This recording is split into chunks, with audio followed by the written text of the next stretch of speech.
Well, a very good morning, everybody. Welcome to the second day of dressage here at the 35th edition of the FEI Eventing European Championships here in Avanches.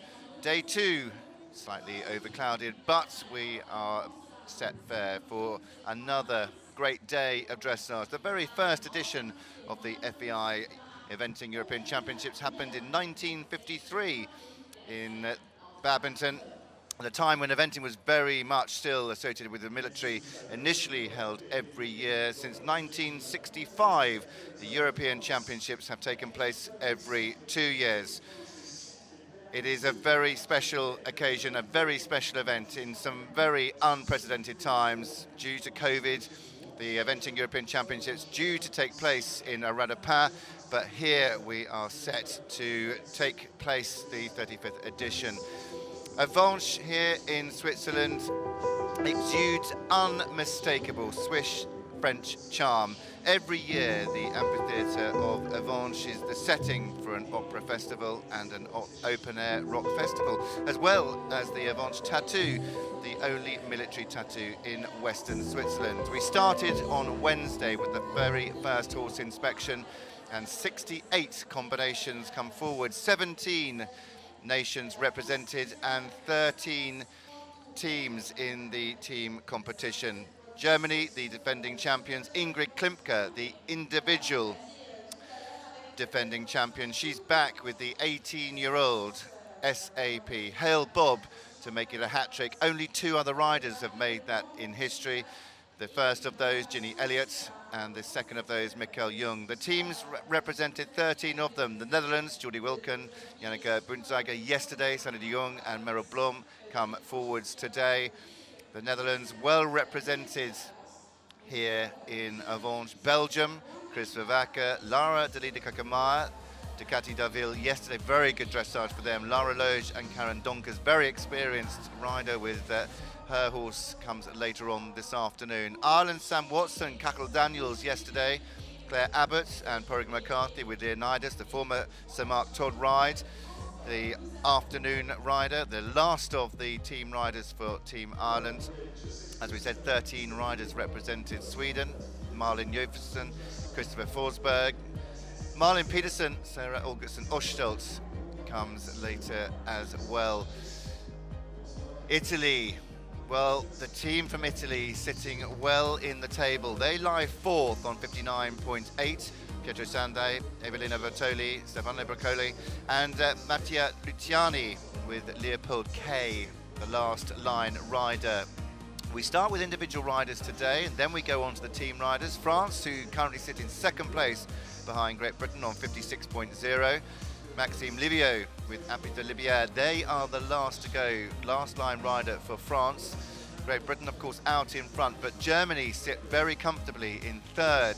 Hannes Jemmer, Andreas Dabowski, Mikhail Jung with already a hat-trick of wins with Fischer Wild Wave. Ingrid Klimke coming back to defend her title and make it a hat-trick. She was the winner in Stregom, she was the winner in Le Moulin for the 2017-2019 European Championships. Spain well represented as well. Spain currently sits down in 11th place in the team standings, and we'll be looking forward to the dressage here today. The FEI Eventing European Championships Avanches is well underway. We are having such a good time. The cross-country course, Mike Etherington Smith's cross-country course tomorrow is true test of championships. Austria sit in 6th place after the team. The brilliant test from Robert Mandel. Sacré-Cœur, well, a brilliant test from him, left him overnight in individual 5th place. Lea Siegl and Dr. Harold Ambrose, he comes this afternoon. We'll have a run through the starting order in just a few moments' time. Russia, great to have them here as well. They currently sit in 9th place on 64.8 in the team standings. And then we go from the Russian team to one of the teams that are surely going to make a big impact. Great Britain's Piggy March and Nicola Wilson. Nicola sits in individual first, 20.9. Piggy March second, 23.3.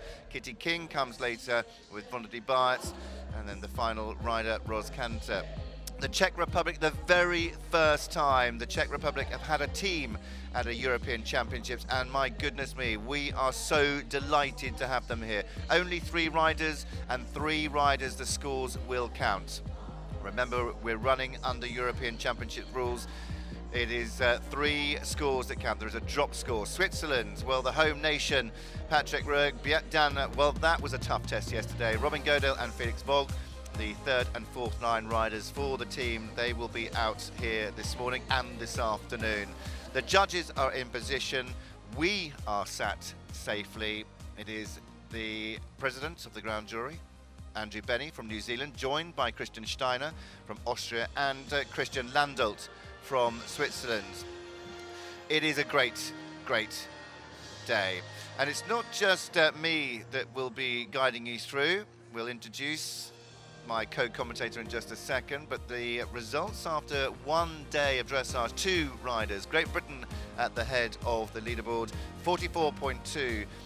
France second, 56.0. Germany sitting 3rd, the defending champions. Italy in 4th, Netherlands 5, Austria in 6th. But it's going to be today that makes that table and probably make that leaderboard change, with the 3rd and 4th line riders. Belgium, Ireland down there as well. The individual standings, well, very exciting it is for Team GB, because the lady that came late on in the afternoon into the dressage with JL Dublin, a brilliant performance in the dressage, saw her impress all 3 judges. Nicola Wilson for Great Britain, 20.9. Nearly a record-breaking score. Piggy March for Great Britain 2nd on 23.3. Andreas Dabarski, FRH Corrida in 3rd for Germany. Germany also 4th with the individual rider, Christoph Waller. Karjatan S, Robert Vandel. What a test for the Austrian rider. Sacré-Cœur, 26.3, lies 5th. Gwendolyn Fair. Izzy Taylor for Great Britain 8th. Ebelina Bertoli for Italy down in 10th. And then Sophia Schoberg, Breijemolja, von Het-Meijenhof, Z down in 12th place. We look further down the leaderboard, but it won't just be me guiding you through the 4 days. Now 3 days left of competition, top class eventing action. I'm delighted to be joined by a lady that won, and by this introduction you will know who I mean. A lady that won badminton 6 times on 6 different horses. She has 10 European medals to her name, 5 gold, 4 silver, 1 bronze, former world champion and a team Olympic silver medalist from Los Angeles. It is the one and the only Lucinda Green. Lucinda, a very good morning.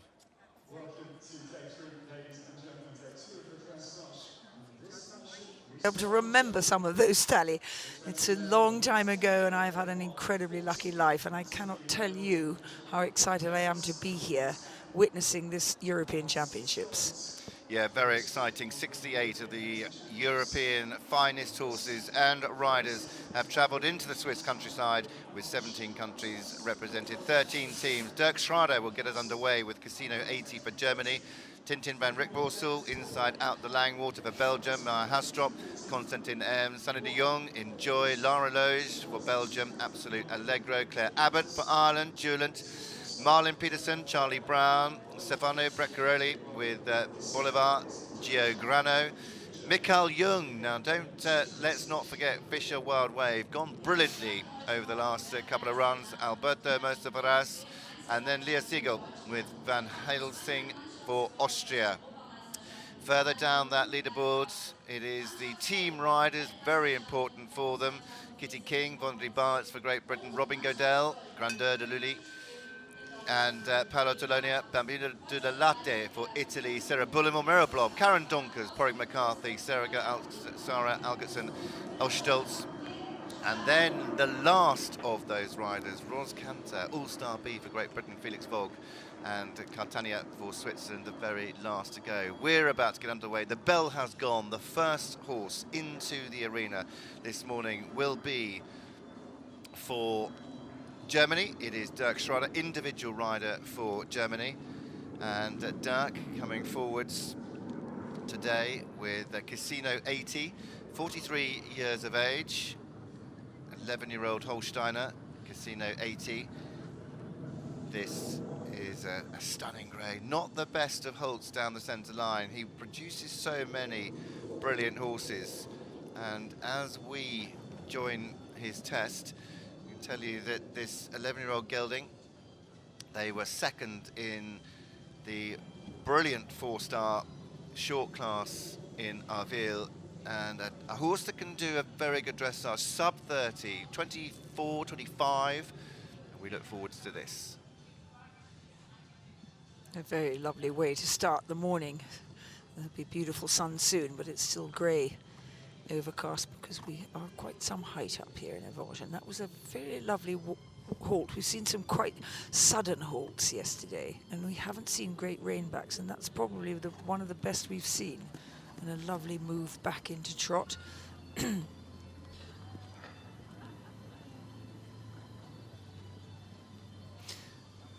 The horse's body is beautifully bent to the way he's going, and this lovely movement really gets them into the test, shoulder in, half circle, half pass, and you can feel the rhythm is just the same, the cadence just isn't changing. And now he's about to come into walk, and let's see how seamless he can make that. Well, that was pretty amazing. And these transitions are so valuable now. There's extra marks for transitions. It's not just each movement that's marked out of 10 by each of the 3 judges, but the transitions too. And now he's encouraging him to take his rein and stretch out. And by so doing, his whole top line of his body will stretch, and his legs will start to be able to move over more ground. And that is your extended walk. And then Spencer's speciality is how you pick them up without them jogging. This one is so settled in his temperament that Dirk is able to pick the reins up, but we'll see plenty that can't.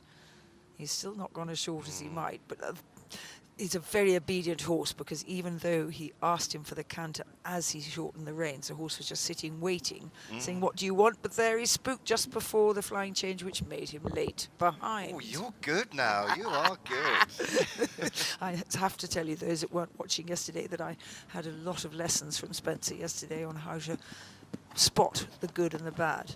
But that was a shame that something made him spook. Ooh. And something else. Golly, where did that come from? Because this horse is looking so tuned into his rider. It doesn't look like he's going to have a look anywhere.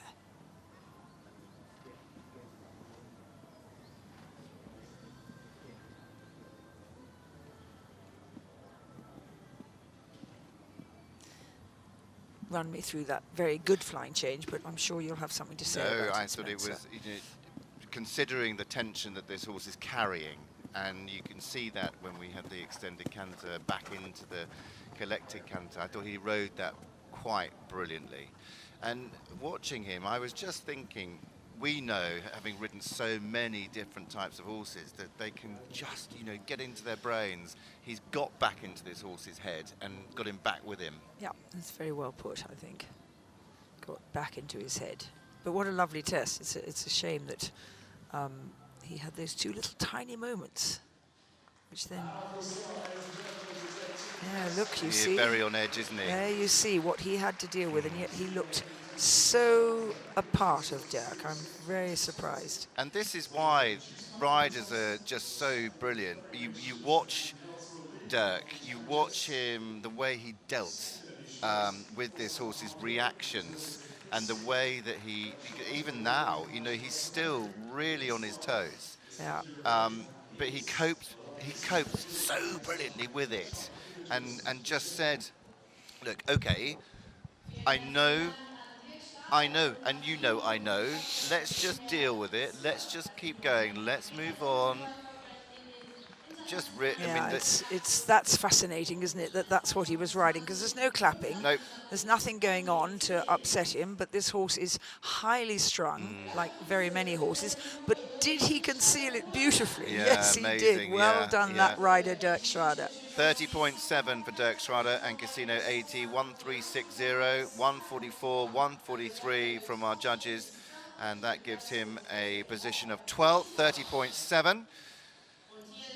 But he's just, smiling coming out of the arena. He dealt with that so well. Look at this horse coming out of this. It is slightly electric. There is an atmosphere. He's only 11. Whether or not he's seen a crowd like this, an atmosphere like this, we've got big grandstand seating. I think he rode with every bit of experience in that arena, because that horse could have exploded at any point.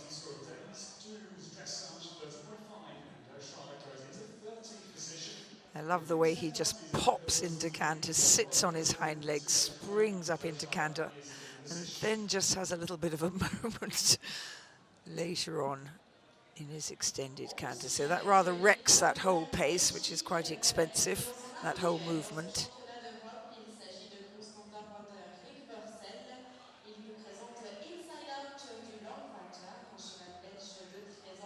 He's ready to go cross country. Yeah, certainly is. Well, we hope you're enjoying the start of the FEI Eventing European Championships here in Avanches. The third time that the European Championships have made their way to Switzerland. The very first time back in 1954 in Basel, and we're back here once again. Tintin van Rijckevorsel, Constantin, is making his final warm-up preparations around the arena with Inside Out de Langwater. Inside Out de Langwater, beautiful horse that has had so much to give back to Tintin. 13 years old, this Belgian warm bloods, and they've had some really good runs, very good form. Dressage has always been a little bit of an issue with this horse, and hoping that he today can just keep a lid on it. Very well known, Tintin, with a very good horse that he rode, and rode at the Olympic Games, three-time Olympian from Atlanta, Sydney and Athens back in 2004 with Nelly, and of course very well known with Beat It as well. Tintin van Rijckevorsel, 45 years of age, representing Belgium with the Belgian warm blood 13-year-old Inside Out de Langwater. Pretty specky halt. Get quite tense in the dressage. Tintin very good, and using the nickname Tintin Constantin, a bit of a mouthful the whole way through his test, but he can get quite tense, this horse, and I'm watching his ears already. They're pretty relaxed, but alert. I think that's the word. He is alert, and that takes a little bit of the relaxation away. But I was really admiring how Tintin dealt with him outside. Just quietly walked him when he started to stare at something, and took his attention, and popped him into counter, went straight in. But I think he's got a real awareness as well as an alertness, this horse, and it's difficult to keep his concentration. And if you can keep his concentration, then you have half a chance of keeping. And that was a really good rein back. Well done. Okay, he ducked his head in a bit behind the vertical, but the paces, the steps were good and even. And we've seen some fairly interesting rein backs, haven't we, in the last day? And this shouldering looks good. He's a little bit peacocky. He's not quite soft at the end of his neck, but he's doing a lovely job. You can see those ears. He's looking at every flower. And Tintin's hands are a lovely pair of hands. It's interesting you just said that. I was watching his hands as he was doing the half pass, and I'm thinking that having known this horse, having watched this horse for quite a while, he's riding him very, very tactfully, because when you ride a half pass, you want the hands to follow the shoulders and to follow the direction you're going, and they didn't. They were soft, but they weren't. So I'm thinking he's slightly on the protective side, not worrying, being cautious about just how much he can ask this horse.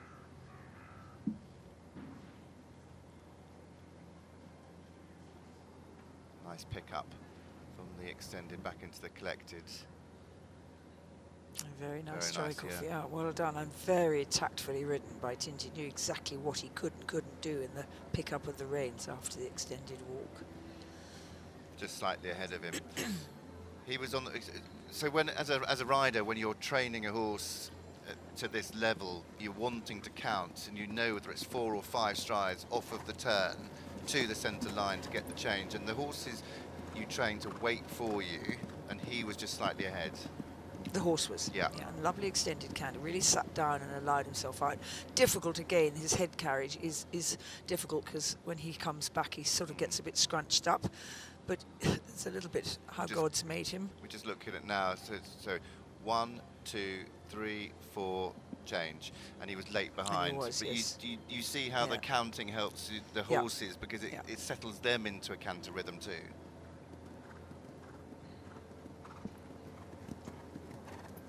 Very nice straightness after the half pass for those few strides down to the judges' box. It's just a shame, isn't it, with the canter, when he's on his canter stride, he just ducks behind the vertical. He does, and that's a lovely extended trot with his head beginning to reach out. But that is his biggest problem. That's probably why he won't duck into the low scores. But it should be a good score because it's a lovely test. Very nice square hole, well done. Definitely the experience showing from Tintin with Inside Out the Langwater. Appreciating, and you know, it's, what is it, 10 past 11, 10 past 10 here in Switzerland, and we've got a good crowd, we've got a good amount of people in the grandstands already, showing their appreciation that we're back eventing. It is a European Championship, so we're going to have a lot more people here throughout the day and through the weekend. Of course, cross-country day tomorrow, show jumping on Sunday. Make sure you tune in and join us for all of that action as Tintin van Rijckevorsel, Inside Out the Langwater for Belgium, leave the arena. And that score probably in the low to mid-30s as he goes off. And what they do here is they go off and they meet the FEI steward, they check the bits, they check out the horses and make sure everything is absolutely fine. Slightly on the foretrack there in the shoulder in. And this is the hands you were talking about in the half pass. They're not going towards yeah, the way that he's going. So he's defending something, isn't he? I think he was just a score of 34.3. That's exactly where we thought he was. 28th place for Tintin van Rijckevorsel, Inside Out the Langwater. I thought he rode that. It was a masterful bit of riding. He was very, very clever, because I think that horse was right on the edge at times of, we talk about explosion and expression, and I think he was very, very clever, very, very tactful, and he rode it with feel, and he saved everything. You know, that horse could have really, at any points, and with with these more thoroughbred types, they just have that brain, don't they? That you press them too much, and it goes over. They overboil. Yeah, I love your analogy. The difference between explosion and expression is very, very fine. Well, the scene very much set here, and although the grandstands on the far side may look empty, our hearts are very, very full. We are back eventing. We've had an Olympic Games, and we are now at our second championship of 2021. Lea Hastrup is next to go, and she is riding Konstantin M, representing Denmark, individual for Denmark. We then move on to the third line team riders, and that is when it gets very, very exciting. Mia herself, no stranger to European Championships. This horse has been to 3 of them. Blair Castle back in 2015, to Stregom in 2017, Lemulin also in 2019. He's a very experienced horse with a very experienced rider on his back. They were 10th in the 3-star shorts just a couple of weeks ago in Langerhangenen, and in Stregom competed there in the 4-star in the Nations Cup. And this 17-year-old, one of the oldest horses in the field, of course, we will see one of the oldest horses come later on, the defending champion. Will they make it a hat trick? It is Ingrid Klimke, SAP, Hail Bob. Will they make it a third history-making title? Because that has only ever been done twice before. Ginny Elliott and Mikhail Jung of only the other 2 riders. The sun is starting to come through the clouds as Maya Hastrup and Konstantin M come down the centre line. This 17-year-old gelding, she's 37 years old, Hanoverian bred by Concetto. Oh, classy entry. Do you think we should call him Tintin M? Yes. May well be his stable name. It may well be.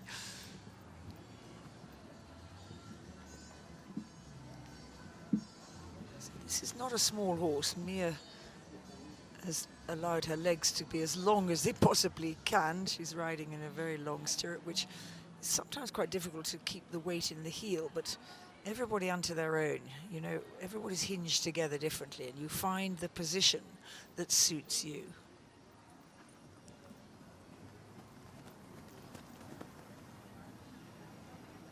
Very good at her halts. Tiny, tiny bit sudden, but so much better than so many. A little bit what I would call stiff-legged, but a level rein back. It wasn't hurried. 17 years old. There's going to be a few bits in him that aren't as bendy as they were. He's looking very good. Keeping a nice forward rhythm, just tiny struggle every now and again on that right-hand sideways movement. Now dropping to walk without noticing, not quite as seamless as we'd had, but perfectly adequate. That's what I mean by her long stirrups. You wonder if she pulled them up a hole, if she'd then get the weight in her heels, but that may not be the way she wants to ride. Everybody unto their own. Lovely stretch. Trying not to chew your chest, keep your nose out, stretch your whole top line. And now all those reins. I love riding in double bridles, but all those reins to gather up at this point. It's a slight nuisance sometimes. Trying to get your finger between the correct ones. Good strike off. It's sort of hard to get this horse really collected. He's quite a long horse in his outline. Let's see how this flying change goes. It was pretty good, but I think, Spencer, as I'm your pupil, it was what you might call a flat one. Yeah. It didn't come up into it. But that's really what you'd expect, having seen the strike off, which was also a little bit, just the horse doesn't come up with the buoyancy. And may never have done, or may just be because he's a little older now.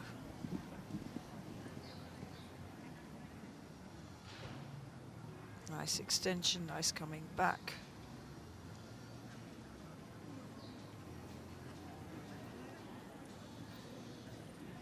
I sort of feel, Spence, that if we were on grass, this horse would be struggling a little bit because he's just not as up together as he might be. Yeah, I agree. The second change was better than the first, for sure. It had much more expression. But again, we talked yesterday about the difference between the strike-off to canter from the walk, and then the first change comes very quickly. When you've done an extended canter and collected it again, you have much more energy in the tank for that second flying change, and that was very nice in the extended trot.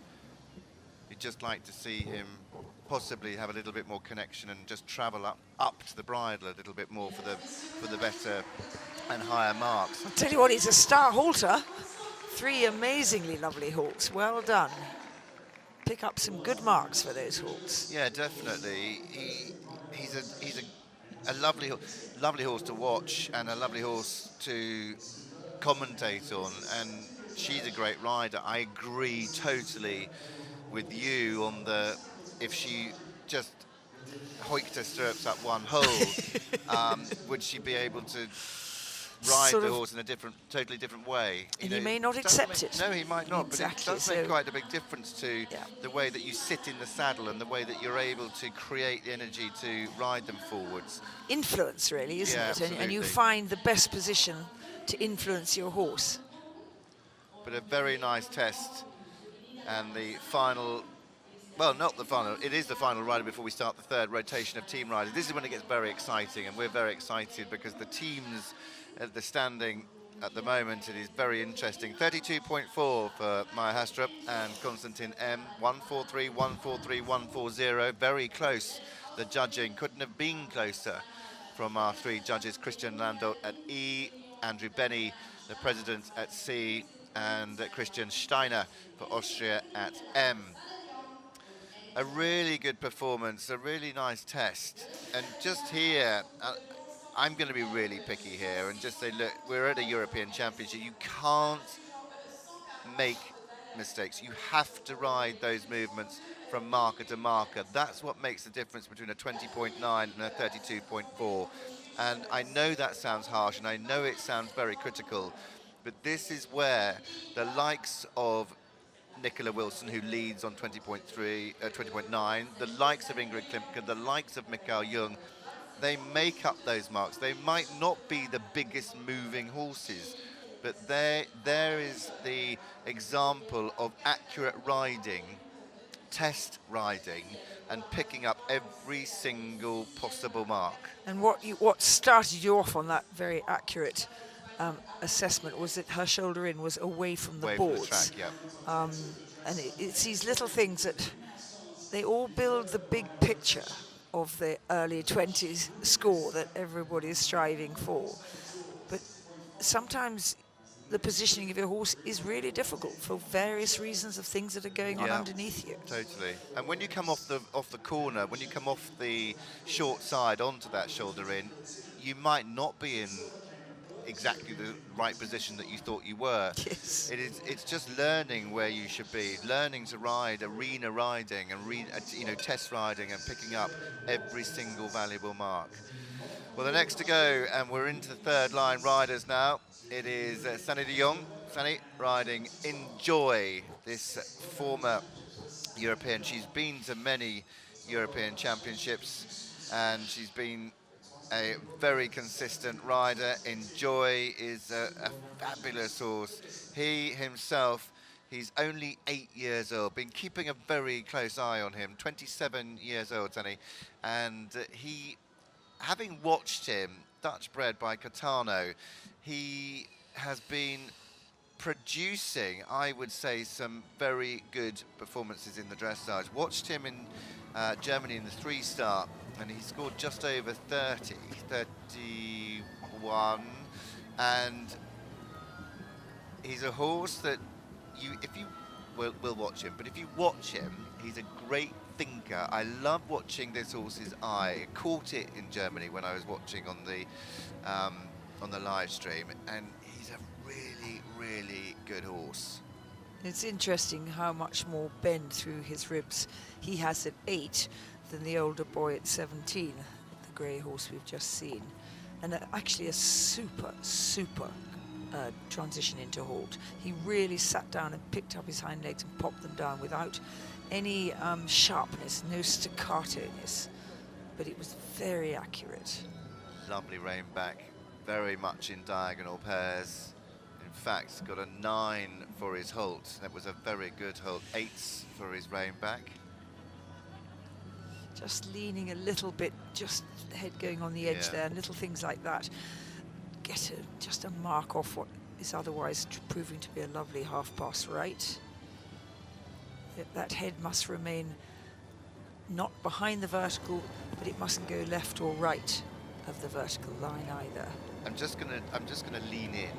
I want to go back to his eye, because he's got white eyelashes, which is what drew me to him in the first place, because quite often you see a grey with dark eyelashes, but he's got white eyelashes, and that's why I started thinking or looking at him when he was in Germany. And he's a really good thinker. I think he's got a very good brain. He's currently trending on the 25, round 25 at the moment, getting some really high scoring marks, a lovely relaxed walk. I'm transfixed by his eyelashes now. No mascara would work for him. No, lovely pick up. Nice horse, isn't he? Oh. Yeah. Yeah, but it came from behind, didn't it? It was just a tiny bit abrupt, could you say? I mean, in a year's time, that is going to be magic. Oh. Oh. That almost mimicked the transition into canter, didn't it? So this is the canter work. In the beginning, he's just going to let him down slightly. He's only 8, let's not forget. One of the youngest in the field. And when has he seen a grandstand in crowds? Exactly, because this is COVID the last year and a half. And it's funny what's happening in that corner, because it sent the first horse roaring out of it too, didn't it? Dirk Schrader's, Yeah. If you're going to name your horse, name it Enjoy. It's a beautiful name. I love this horse. I love the way he tries so hard, as you so rightly said, that you watched him. He thinks and he tries, and he hasn't just quite got that. No. Either that half-passing counter or that flying change. But, I mean, goodness me, it's on the way. It's not going to be long before it's a real beautiful change. Yeah, absolutely. And that's probably as good as it gets at the moment, but give it another year or two, and that whole extension will develop. It was developing all the way across. A little bit of outside rein there as he wings round the corner a bit. He's an enthusiast. I look forward to very much another lovely horse, seeing him on the cross country. Isn't he sweet? Yes, I love him, thank you.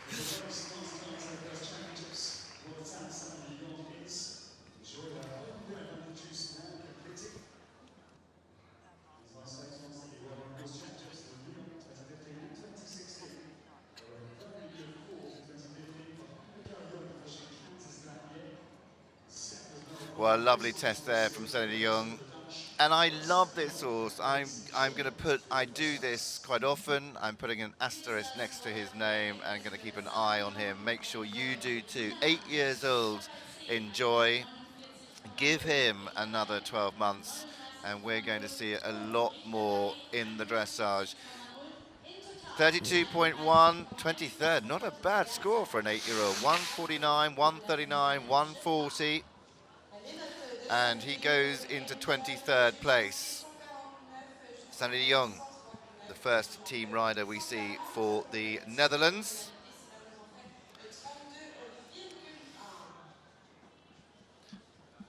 Some beautiful trot work. A real trier and a lovely horse to watch. This is the moment she came from the walk into the canter and he just got a little bit excited. You can't knock his enthusiasm though, can you? And look here, at that, just look at him. Is that just well-being and nothing to do Yeah. with the corner and something spooking him? I think it might be just well-being, and what a good thing with 4 miles of cross-country to come tomorrow. For me, he's got everything that you want in an event horse. He's got the joie de vivre, he's got the expression, he's got the rideability. I always talk about the bulls when we're watching dressage or going cross country, is are they rideable, adjustable?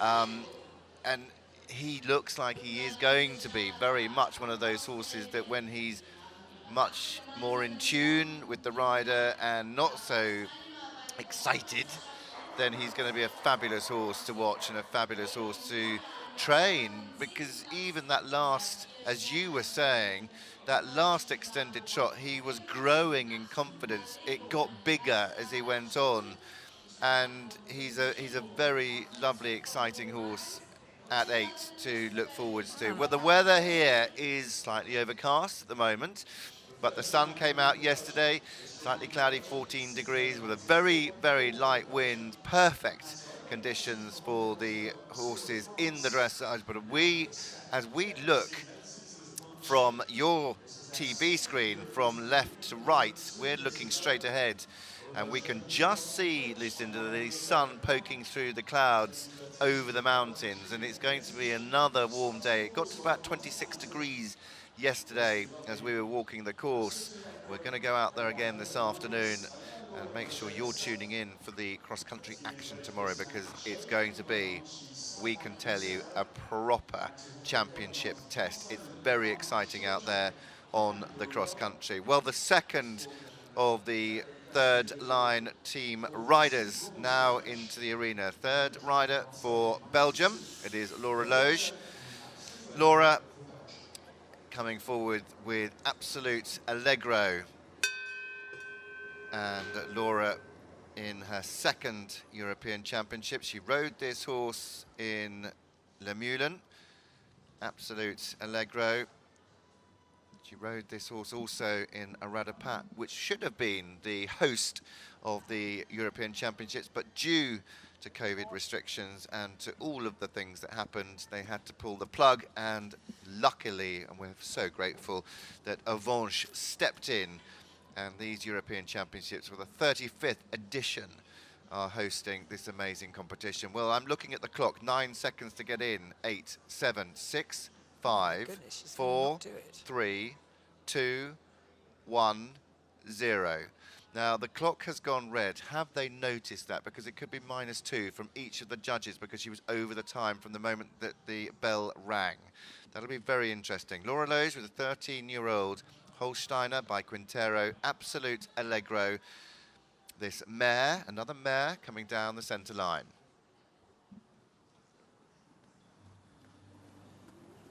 Laura won't have any idea that she was late in, so it shouldn't upset her equilibrium as she concentrates on trying to keep her mare on the boards as she does the shoulder in. A little wonder, almost they think, is it time to go across the diagonal? They often ask that question. You're saying, no, we're going up the long side.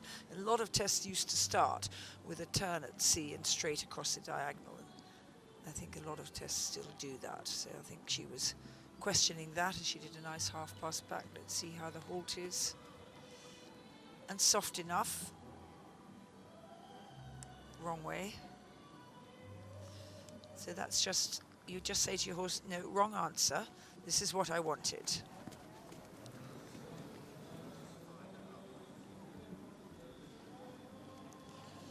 Very nice shoulder in.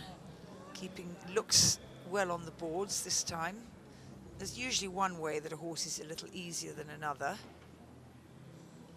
And just lost the hind legs a little bit there as the half pass started. By losing the hind legs, I mean they swung out a little bit to her left.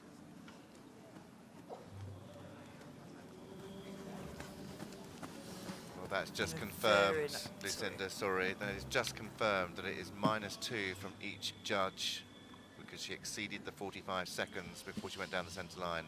There's something very interesting in her seat. We were talking about how you found the seat that most suited your body and most influenced your horse. And she sits almost with her knee a little bit more in front.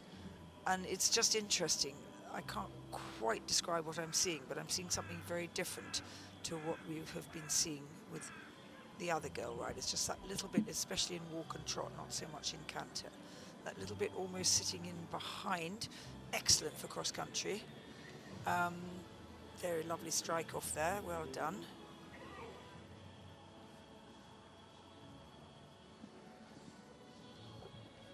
I missed it, sorry. I think it was good. You literally only have to blink and you miss these changes and the perfection or otherwise of them. Not quite the generous half pass it might have been, but it was okay. Now off we go, we're going to have a gallop and a buck. Very controlled, but nicely extending those hind legs coming right up. And now can we get back? A little bit of an argument. You could see the head pop up and down, but now settled into a lovely uniformity that will hopefully help the flying change. I love it when they do that. It's not correct. You won't get the best mark, but a little sort of buck in the air, a little hop.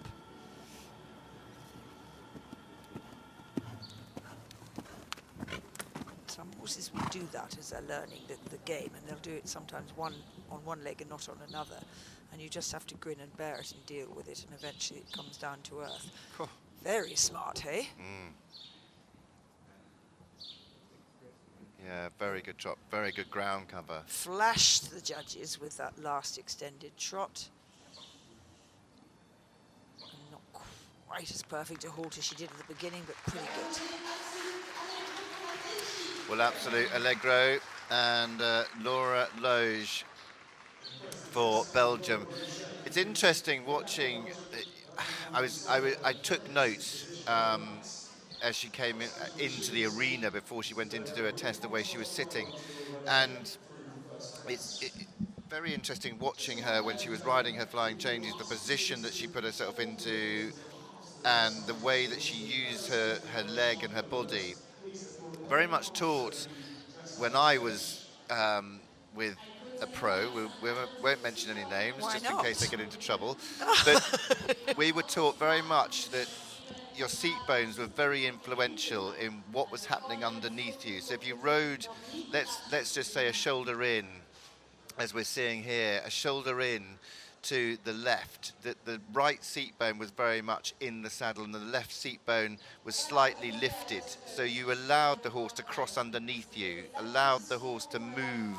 And I'm getting technical, and I know that you don't like getting too technical. No, but I'm loving it actually. But I think you it should tell allowed us the who your pro crossover is. underneath you. And if you think about it laterally, it made complete sense with the flying changes. If you're going from left to right, whenever your new inside leg goes forward, so too does your seat bone. So it encourages the horse underneath you to move. And it makes so much sense when you're riding. It makes so much sense to think about how the mechanics of the horse are working underneath you. It's not just about putting your outside leg back or your inside leg forward. They are just discussing, I think, the -2 there. The judges, they all have radio communication. 32.0 for Laura Loge and Absolute Allegro, 144.5, 143 and 143. Very close on the judging again. So some brilliant judging once again from our 3 ground jury members. And that score, 32.0 for Laura Loge and Absolute Allegro, goes into 23rd place. Well, from one grey to another. We've seen a lot of greys already this morning. This is Clare Abbott representing Ireland. She rides Duelant. And the Irish team, they currently sit in 7th place. The teams so far with 3 riders. It is the Netherlands out in front, 92.6. Belgium, 96.4. Remembering 3 scores to count. There will be a drop score for those lucky enough to have 4 riders in the team. The Czech Republic, first time they've ever been to a European Championship with a team. They sit in 13th currently with only 1 rider, but their 3 scores will count as Clare Abbott and this stunning grey about to enter the arena. She's got 17 seconds, she's okay. Clare Abbott, and she is riding the very lovely 9-year-old Irish sport horse by Valent Duelant. Oh, it was spot on square until he just lifted a couple of legs there, but put them back down in the right place. That immobility is important again. If you can't keep absolutely still, you'll just drop a mark on otherwise a very good hold. So he'll be a green horse. This is not very old. He won't have done a lot, and when we first saw him circling the arena to start with, you could see straight away that he wasn't yet fully finished in his work, not yet completely up together and powering through, but this is a very good stage he's arrived at.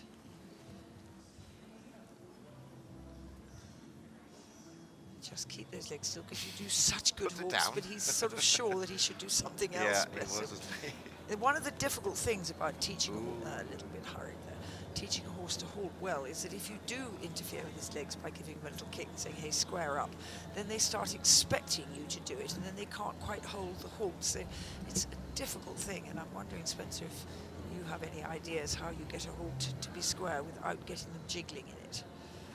Yeah, it's a tricky one, and quite often, as well as you know, different horses react differently, and you try another really good trick, we all learned, I think, and is to make, when you halt, never think about taking your leg away, because when you take your leg away, the horses are expecting something, is to sit quietly, to make them wait patiently, but also, you know, don't be afraid if it's away from a judge, or don't be afraid, the judges don't mind if you give them a little scratch on the neck or a little, to take their mind off of exactly what they're doing. And even in training, that can really help. And when you're riding at home, I think we all get too set in riding perfectly. Nothing is ever perfect. We don't all, you know, we don't go in the dressage and score 10s every movement. Things go wrong, things happen.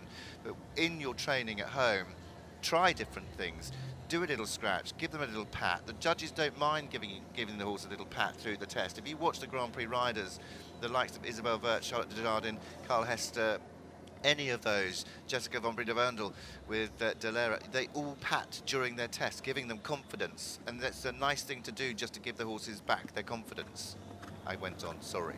No, all of it is fascinating, but at the same time we should be a little bit helping people see what they're seeing. But it's actually, it's very lovely what we're seeing. It's doing a really good job, the pair of them.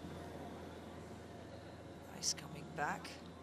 The flying chain was interesting, so let's see how this one is. Some horses just find it so easy naturally. Some make a little bit more of a song and dance. He's going to have a lovely change, isn't he? Because he's lovely and up in front when he does it. And that was pretty specky. Nice half pass. She's done really well, Claire, because he isn't always sure what he's doing. And she just sort of reminds him, come on, a bit more sideways here, a bit more this here. She's always holding his hand, helping him. And really, she could be chuffed to bits with this test, I think. And that extension is going to be is already very good. Is going to get, there's so much future for the pair of them, I feel.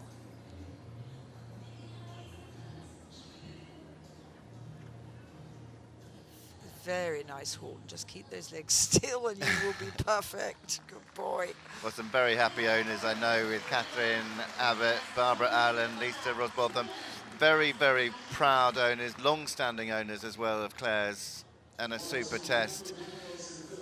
Just again, you know, a very young horse, but coped brilliantly with the atmosphere. Seeing these young horses come, and I think this is where and why I love a European Championships as much as any championships, because you see the younger horses getting the opportunity to step onto the big stage. Yeah, and that he's had a super cool temperament, that horse, didn't he? And well done for bringing him through his education and not upsetting him and keeping him good. I mean, some horses are just born, like some people are, with a fierier temperament, and we have to learn how to train and ride those. But some can be just chilled, and then maybe you ask a little bit too much before they're ready, and you can just flick a switch in their mind that makes them become a bit fiery. So it's a developmental process, training and competing. You're going to do your very best. That was lovely. But you may not always be able to get what you know you've got in your horse on the second you ask for it in the test. But this is really some very good work shown here. And again, that striker, there's nothing wrong with it, but one day it'll become more confident, more deliberate, and just more beautiful. Just reminding his hind legs to keep crossing there, which they do. Then straightening.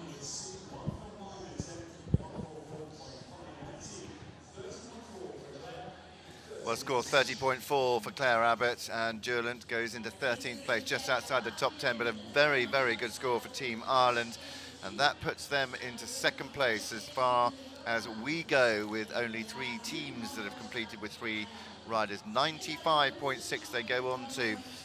But the interesting thing is that we will see a massive change in the leaderboard when the 4th line riders come forwards, and then the drop score comes into effect, and that's when all the changes will happen. Or just making their way into the arena, the 3rd line rider representing Sweden, Malin Petersen. Malin with Charlie Brown 3-1-1, the rider that finished just outside the podium for Sweden back in London 2012.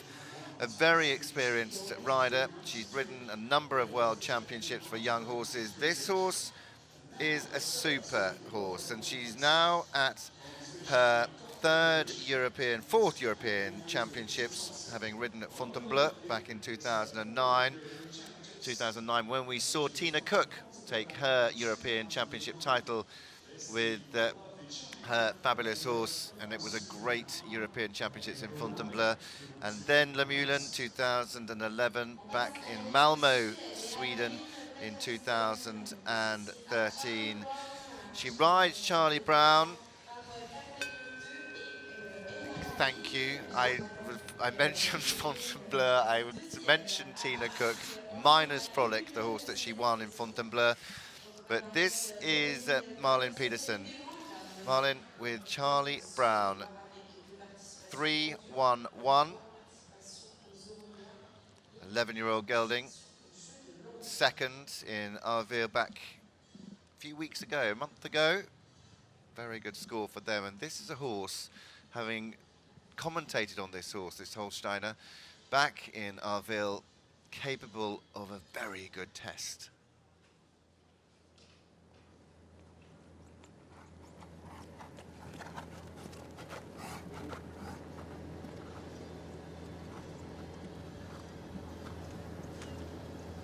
There's another one that just crept away from the boards.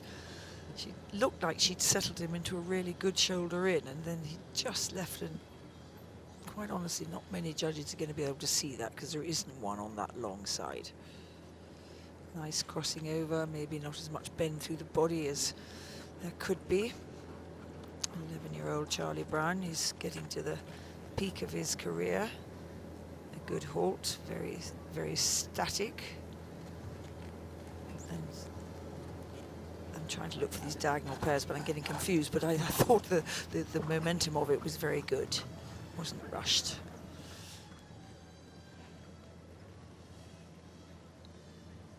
Just might be, we might see a better bend through his ribs into the right, because that was looked like a lovely shoulder in.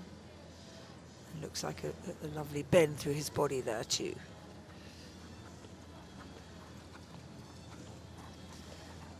Again, a horse that's keeping a cadence and just melted into walk beautifully.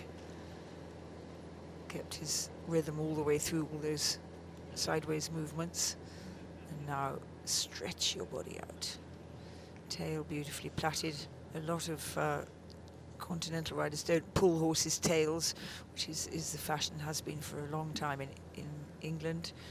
And they let them grow and then they plait them up. So either way, it's very smart. That is a good lengthening of the frame. And he's sort of onto the front end of his body now a little bit, and he's got to have that balance changed in these few strides of walk back to the back end of his body so that he can strike off. Didn't quite achieve it, sort of slightly wobbled, jogged into canter. But it's really hard. I don't know what happened there, several changes. What I saw at the end looked really good, but I'm not sure what happened before it. But I'm always saying that walk is the hardest pace because it's so hard to get them re-engaged and rebalanced without them jogging off. Nice extension. That's interestingly going up and down a little bit. No doubt for some good reason.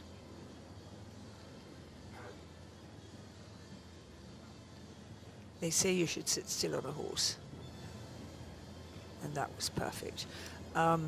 It's impossible to sit still because the whole horse is moving underneath you.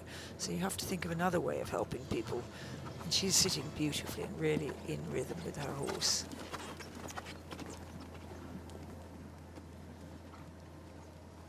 Another good melt into the trot.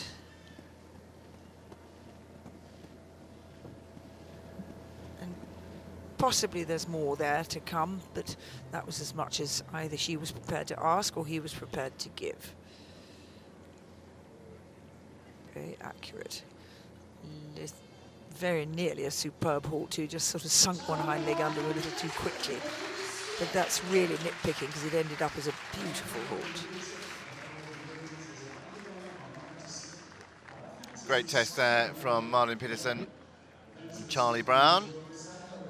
Watching him through his test, you just wonder on the flat. We like to talk about horses and liking them to think for themselves. I think he relied on her too much in the dressage, on the flat, in his training. And I would like to have seen him. What did you see? What made you say that? I'm fascinated. I just thought when she rode the flying changes, when she rode the movements, that he was slightly on the waiting for her rather than thinking for a little bit for himself.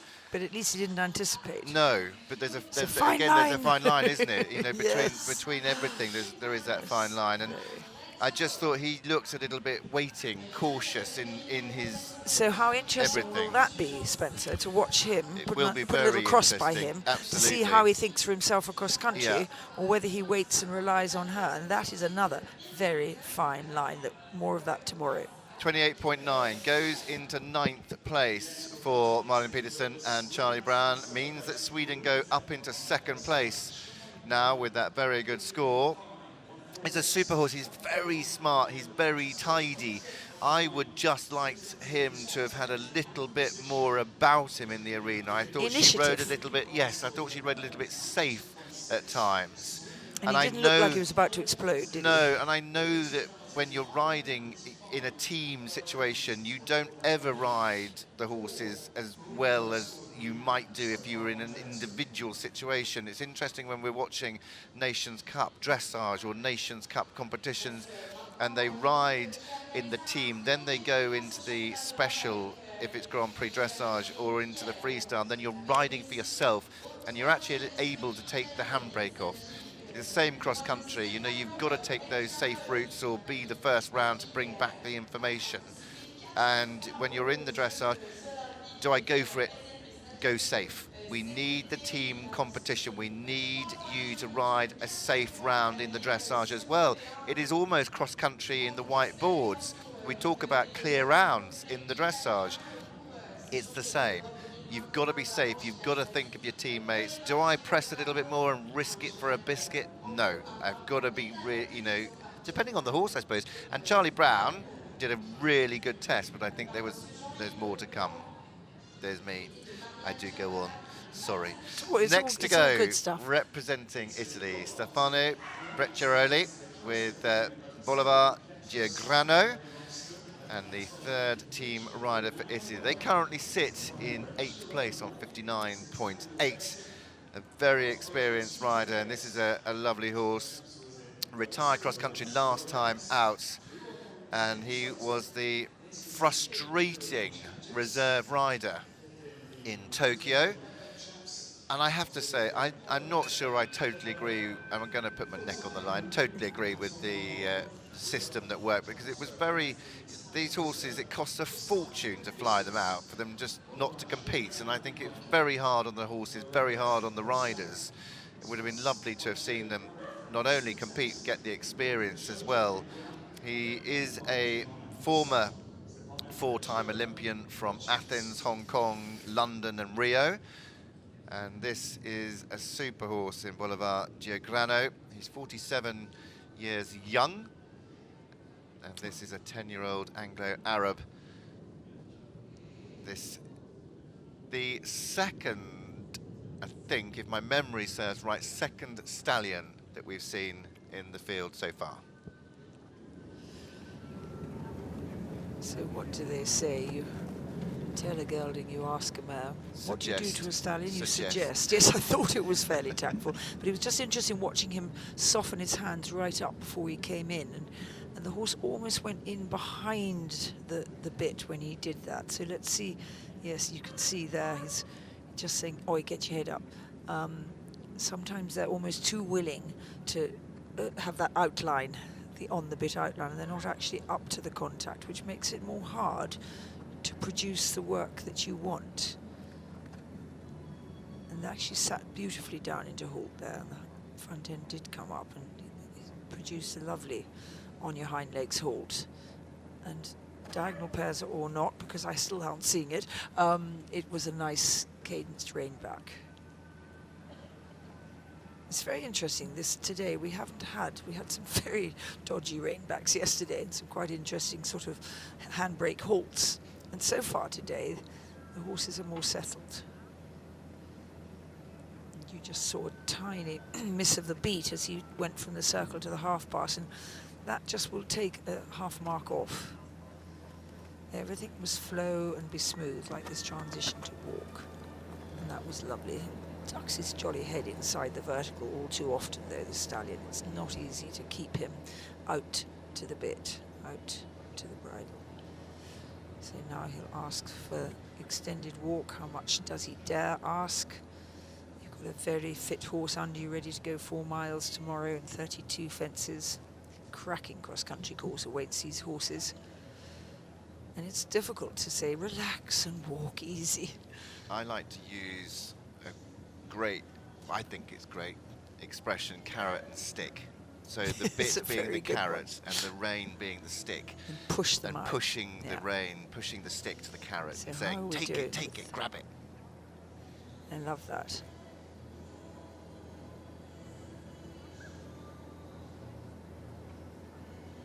Very lovely square turn off, which prepared him for a super change. You're getting good, Mrs. Green. Got a good trainer. I love the red fringe on his ears, matches his red stripe of his uniform.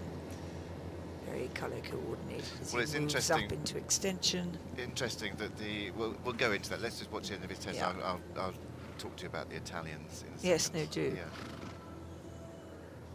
They're just that tiny bit curled in his outline. You can see him just lift his head a little bit there, trying to prepare him for another super change, we hope. And didn't he get one even better than the last one, in my view? But I don't know if the judges probably don't think I know enough to judge. But I'd be interested to know how they compared. I thought there was a to bit the of first a one. bit of a scoot Was there? to it. Okay. And I think we've got a bit of a difference there as well. 6.5 and an 8.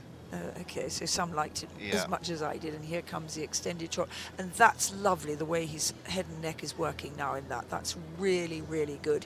If he could do that outline, I'm not sure how well you can see it from that angle, but if he could get that outline into his other work, but still have the collection of the pace, it will be stunning. Very, Well done. very nice. Yeah, great test. So the thing I was going to say about the Italians, as Stefano completes his test, is they all have to be members of the army in one way, shape, or form. Of the defence, Yeah. yes, exactly. To police, army, get the funding Navy, to get the compete. funding, yeah. And a great test from him. The Italians are on fire. They are, aren't they? They It's so really, exciting. really are. We saw Pietro Sandai yesterday score a very good mark, 30.2, just outside the top 10. But Stefano Brecciaroli with Bullamore, Giagrano scores well. And I think you can just see on the scoreboard there, 27.4. If that's confirmed, that will be a brilliant, brilliant mark for the Italians and will take them firmly into the lead in the team standings. And here it is 27.4. It does go 8, 152, 149.5 to 156.0. Goes into 8th place individually.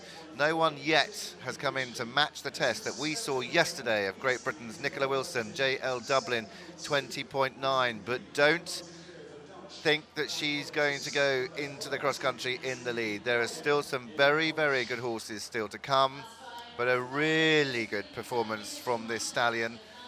And the just Italian thinking, if he's a in 8. jumper, Spencer, we'll all be Yeah, wanting to have a little bit of his absolutely. husbandness. I couldn't say husbandry, could I? Right. Yeah, no, there's... And it's lovely to see. I mean, he's only, again, a young horse. He's 10.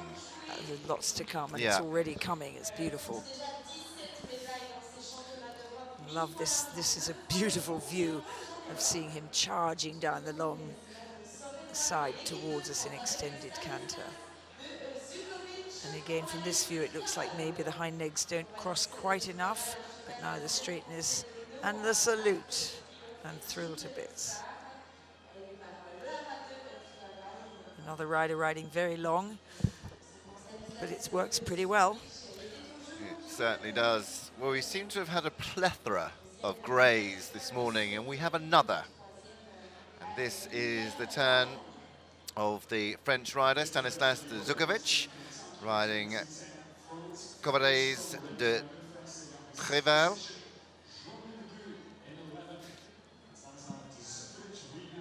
Well, Stanislas de Zuchowicz, member of the World Equestrian Games team in 2010 in Lexington, Kentucky. Team silver medalist from the European Championships in 2011 back in Le Moulin.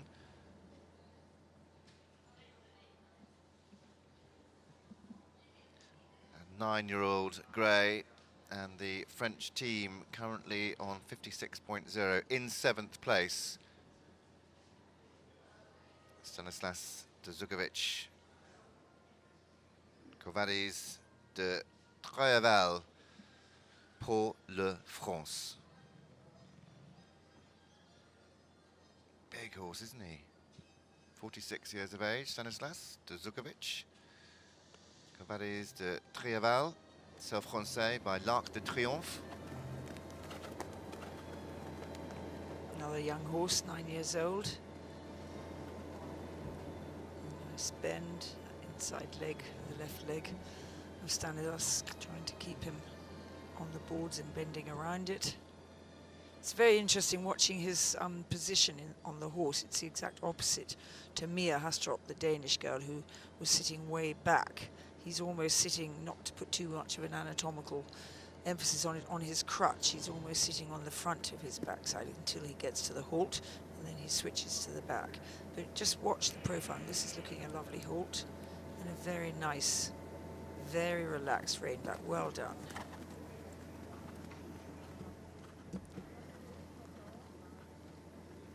Another good bend. Mustn't be too much bend, it's just got to be the right amount.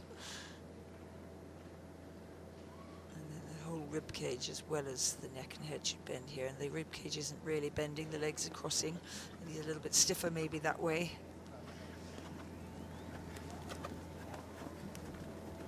Just a little bit of woe. He's got a white bit in his mouth, so he's a horse that prefers not to have metal, responds better to plastic in this case. Anglo-Arab usually provides you with a very tough horse, sometimes rather a spooky one too, but all sorts of different types of breeds can be spooky. The only one that very rarely is a thoroughbred. Interestingly, they have very much less spooking running through their bloodlines than many of the other horses. Stretching down a little bit, not sort of flowing in his walk, but it's okay. Pops his back behind, left leg on, gets a lovely strike off. Squares the turn, keeps this left outside rein, asks for the change and just doesn't get a true one. So much is in the preparation, and yet you want to prepare them without them anticipating. That can be so hard. Truly, truly on the aids and well-schooled. Preparation is all part of what they expect. But these event horses have two other skills, cross-country and show jumping. So let's watch him as he turns off the track, because that's where it happens, as he comes into the turn now and comes out.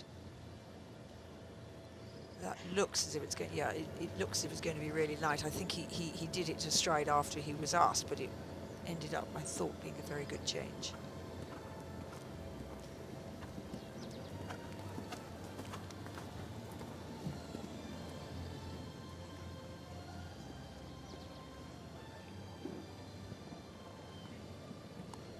Just keeping his head up a little bit, not letting him duck onto his forehand, trying to help him stay in self-balance, self-carriage.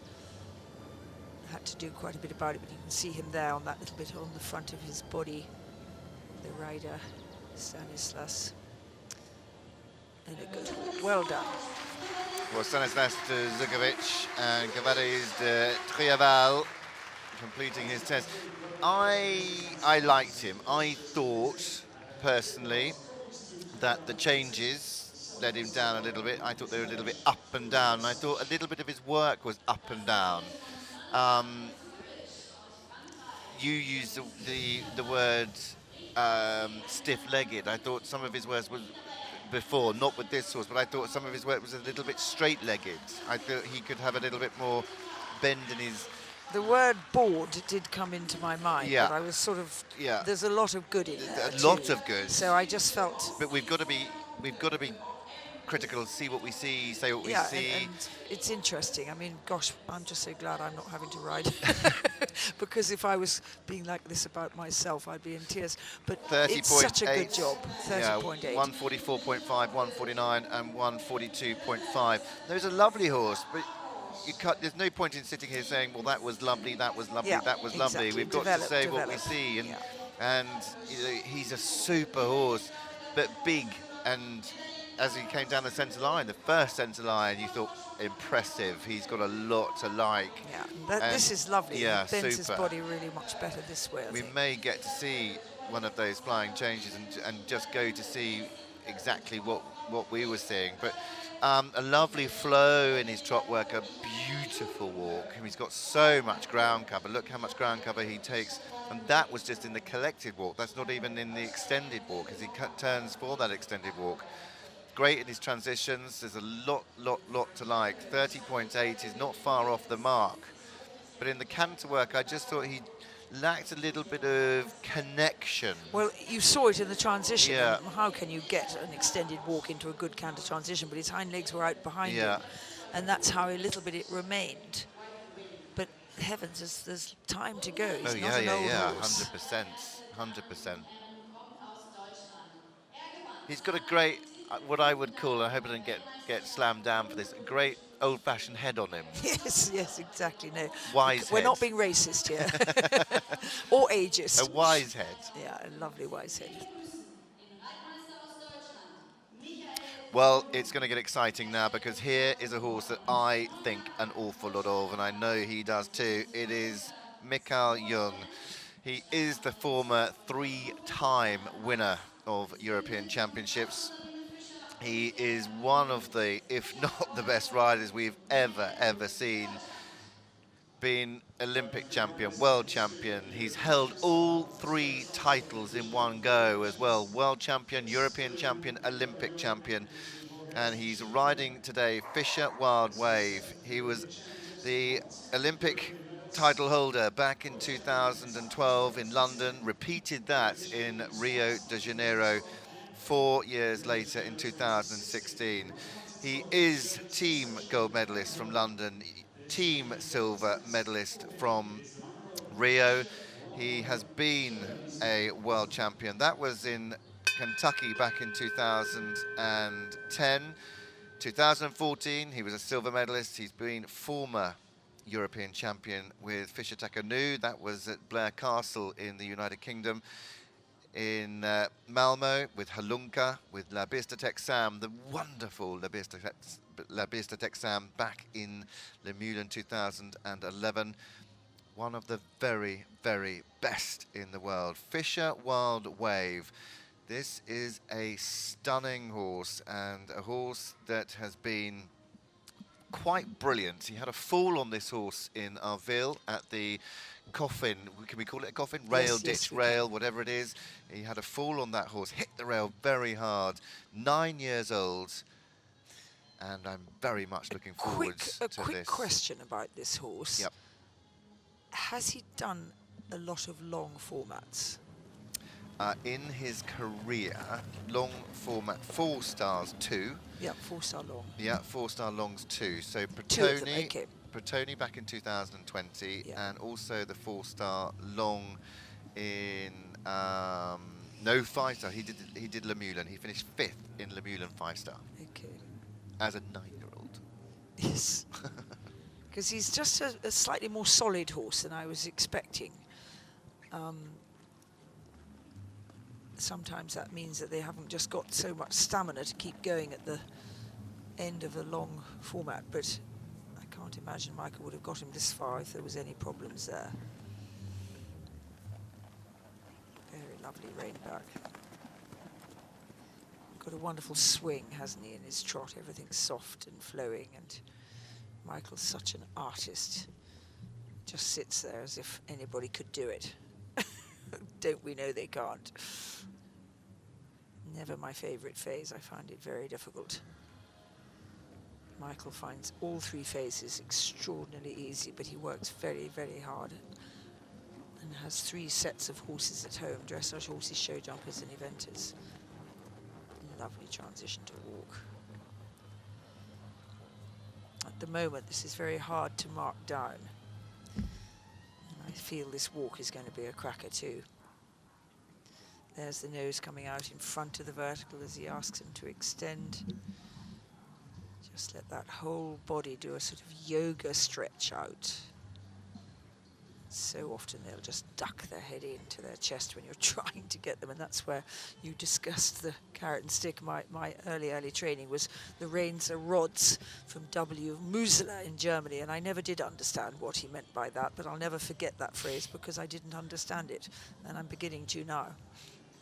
It was interesting, you say about Lovely this horse. strike off. He was inside the time in Le Moulin.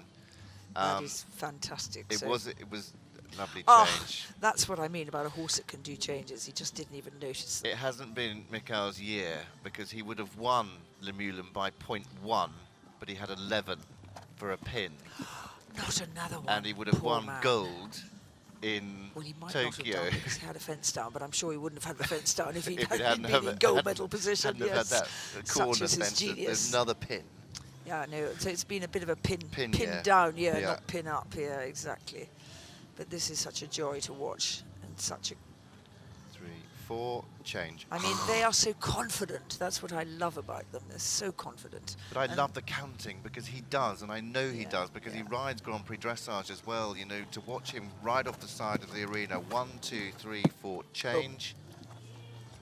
And the horses know they're trained to it. Yeah, absolutely. This should hit the board. I think it's just flawless. Funnily enough, not the most amazing extended trot, a little bit sort of back end kicking out behind it rather than coming up under it. But let's remember Bella Rose, who was silver medalist in the pure dressage. She has not much movement behind an extended trot either, but everything else is so brilliant, apart from one other thing maybe, that she gets the marks. Is that going to be good enough? Yes, how I interesting. don't know. What were you were watching the scores a bit more, and that only Well, I got wasn't actually. I was watching more his test. Yeah, it that's wasn't, the trouble. It I wasn't, wasn't it watching wasn't the the most scores. brilliant halt at the end. No, for which he But- got a but he 9.5 did from 2 sevens. the judge at M and 2 sevens. So But the judge at M won't have seen the quarters as they No, swung out to the no. right-hand side no, in that only final only halt. the judge who gave him 7 would have Yeah. seen that. But by this time, you're in a mindset of such good marks Absolutely. because the test has been so lovely. It wouldn't be my favourite type of horse, and I'm fascinated that he made the time in Le Moulin, because you've got to be shifting to make the time at Le Moulin. Well, the score coming in for Mikhail Jung and Fischer Wild Wave, the 9-year-old representing Germany, and it is a good one. It's 23.8, 151. Oof. 151 from E, 162 and 166.5. The scores, 23.8. Well, that is quite a difference from our 3 judges. And the lowest score there coming from Christian Landau, 151 from him. 23.8 goes into 3rd place. It is Great Britain 1-2, Germany 3-4-5. And his individual rider for Germany, Christoph Waller, who sits in 5th place. Germany go to the top of the leaderboard, 80.9, but let's not forget that we've got Great Britain's Kitty King coming up after the break. We've got 1 left to go before the first break, before we go into the break, and that is for Spain, our 3rd Spanish rider, Albert Hermoso Ferraz, and he rides the 3rd line ride. Watching this test back, Lucinda. Yeah, it just sort of depresses me a little bit, because how much better can you be? And I felt a little bit the same about 1 or 2 of the others yesterday. How much better can you be? But I'm learning. There's little things here and little things there, no doubt, that can be better, and that would just give you those extra 2 or 3 marks. But I'm learning, is all I can say. I think we all do every single day. The second our eyes open to the second they close, I think we're all always learning, if not in our sleep as well. Especially with horses. Especially yes, and with then horses. we dream about it. We can't get away. Oh dear, what fun it all is. I'm going to stick my neck on the line and just say I'm quite surprised at the range of marks in the test for Mikhail Jung from our judges, 151 to 166, and I know that the percentages, if we look at those percentages, 79%, 77% and 72%, yes, it's in the 70s, but like you say, how can it get better? I thought it was a very, very good test. I know there were mistakes, but let's move on. Next to go, and the final line rider in this session, 3rd rider for Spain, Albert Hermoso Ferraz, 43 years old. He rides Quillat 3253. by Cotard de Plap. Spanish breeding, I suspect, and just watching him come down the centre line, you sort of felt you could see a bit of a Spanish horse in here. Elegant, fine, not heavy like some Spanish horses can be a little bit on the heavy side like the Portuguese ones. An interesting movement, a little sort of titups along. It what? Titups, have you ever heard of that No. word? It's not in the Oxford Dictionary, I looked it up. Is it at least in the word? I don't know, I thought I've heard it from somebody else, but maybe not. Anyhow, What titups? Titups, T-I-T-U-P-P-S. And what does that mean? Not the longest, most open stride, rather precise. Little sort of... You see, every day is a school day. It is, isn't it? I'm so thrilled that I found some word that you don't know because it's my invention. Now here's a nice half pass, sorry, a nice shoulder into the right. Let's see how he comes around, just a little bit board-like in the ribs, not quite bending through the ribs in that turn, which meant that the hind legs trailed for the first stride of the half pass. And he's got that lovely front of Spanish and Portuguese horses. The Quite neck nice. Comes high out of the wither, doesn't it? Quite nice to see a horse that's in a straightforward cavus and noseband as well. Yes. Unusual. Some horses hate to have their mouth closed, and you learn what your horse likes, what sort of tack he likes. Now, I don't know if he lets go a bit, whether he'll get out and stretch those tituppy legs. Listen. Yeah, well done. It's getting there. You feel that he doesn't dare build any more lest something goes wrong, but it just lacks that little bit of let's go forward and let's extend our walk. But we all know our horses. We all know what we dare to ask. Yeah, you always want to walk that you feel like you're wanting to catch the train, and It's going somewhere. This walk was the annoying He'd friend miss it. that you're waiting for. Okay, so let's see how we make out around this half turn. I sort of felt he'd do a very accurate change because I think it's easier when a horse isn't very expressive in his movement to flick his legs over. And this definitely isn't an expressive mover. You almost say his knees are stiff. Yeah, It's I was just about to interesting, say isn't exactly it? the same. Yeah. Let's go. Let's go. Well done. Well done. Yeah, he's going much more than he did in extended walk. Safer an extended canter, maybe he feels. It's not about to break. Looks very settled as a horse, though, so I don't know whether he has got a bit of a hot temperament if you press the wrong button. It's just going to work. You know it, don't you? As he comes off the boards, he's beautifully positioned. Everything's there, and you just know he's going to flick across. Keep looking at him saying, if he was brown, would I still like him as much? Because he's a gorgeous sight in the arena. And off goes the tituppy trot to an extended titup. Well done.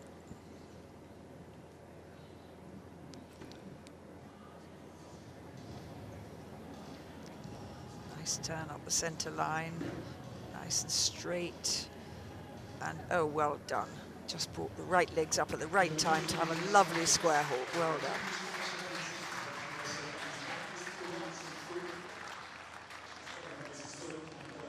Well, great test there from Albert Hermoso Barras and Guelata, 3-2-5-3. Quite often these horses, foreign horses, have the numbers after their name. Not quite sure what it represents, but it means something to them. He leaves the arena. Not the score possibly he was hoping for, but I think that, Lucinda, as you were saying, ooh. Now this is interesting because we wondered, because the tight. extended walk didn't really come, whether he was sitting on a little bit of a bomb. Yeah. And sure enough, not a lot's happened to create that. Yeah. So I can only take my hat off to him yet again, Albert, for keeping such a good lid on this horse. If he has a little bit of a little bit of a flashpoint. Well, as that score just comes in for Albert de Mosso Veras and Golat, will go into the break. There it is, 34.7, goes into 37th place for the Spanish rider, and means that Team Spain go on to a score of 101.9. Germany lead going into this break, 81.0, with France in second, 86.8, Italy in third, 87.2, the Netherlands in fourth, 92.6, and in fifth place it is Sweden on 94.6. But we have, of course, more of the team riders. Lea Siegl will be first to go after the break for Austria, and then we move on to the Russian combination, Mikhail Nastenko, Kitty King for Great Britain, Pavel Brezina for the Czech Republic. First time the Czech Republic have had a team at the European Championships in the history of the running. Switzerland's Robin Godel, and then on to the individual riders before. In that second group, Merel Blom, the fourth line rider for the Netherlands, and Karin Donkers in the second group. We're back at 11:37 and a half, 11:37.30.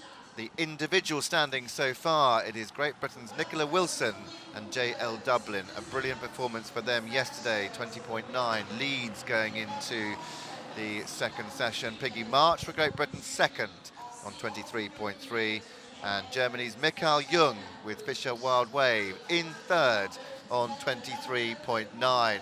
A very exciting 1, 2, 3. It's Great Britain 1, 2, Germany 3, with Germany out in front in the team standings. Make sure you don't miss a hoofbeat in the next session, and we are back 11:37.30. Set your alarms. We'll be back very shortly.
Well, welcome back to the FEI Eventing European Championships here in Avanches. Dressage Day 2 well underway. We've had already 11 or 12 riders, and the team standings changing all the time. The individual standings, they have not changed yet this morning. One of those riders, the three-time former European champion, Mikhail Jung, Fischer Wild Wave, goes into third place, 23.9, behind the two British ladies in Piggy March and Nicola Wilson, who leads for Great Britain on 20.9. Piggy March 23.3 and Mikhail Jung for Germany 23.9.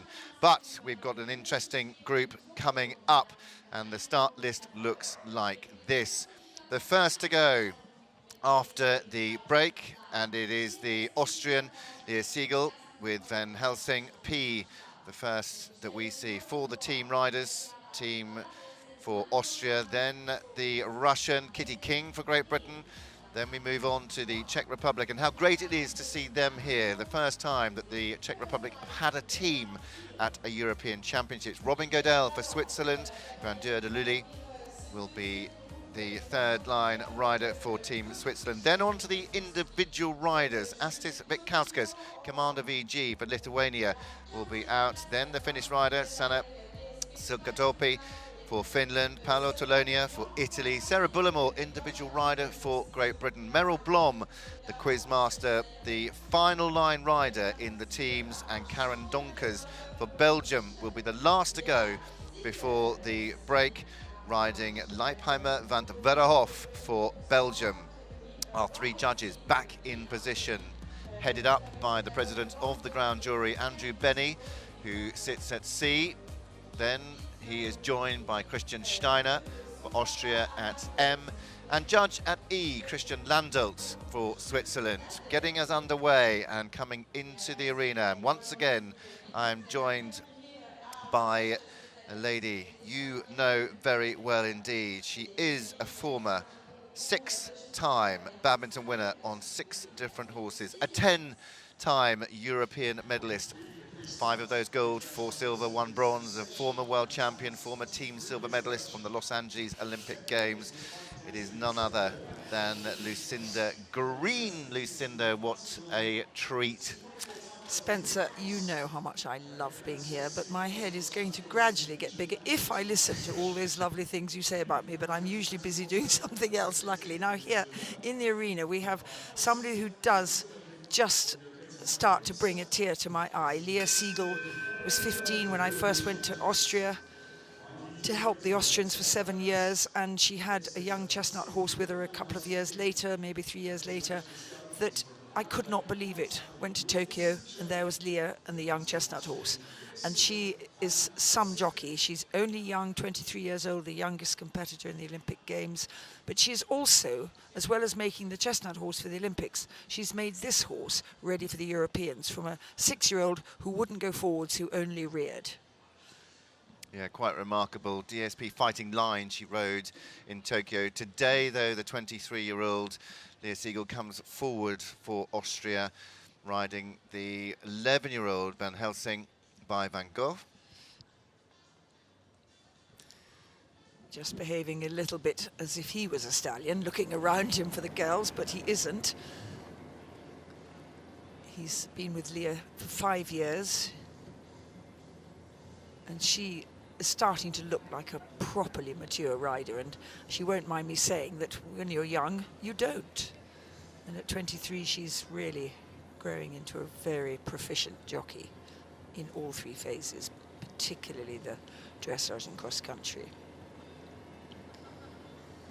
There aren't many in this world of eventing that come out of their mothers being able to do all 3 phases. Michael Jung is probably the only one I've ever seen that's equally proficient at all 3. Most of the rest of us might be lucky to have one, and then we have to work one naturally. We have to work really hard to develop the others. And when you spend as time as I did blissfully in Tokyo, enjoying real dressage and real show jumping, you think that as an eventer you're really not a very good performer anymore. But of course, as my co-commentator John Cowell rightly said, the triathlete isn't going to compete in the swimming and the running. They're very good at 3 different things rather than brilliant at one, and this is the same deal. Very lovely transition by Lea. to walk there. It's the same in eventing. It's master of 3 trades rather than genius at 1. Lovely hind legs this horse has. Quite long ones. He has to sit down on them a bit.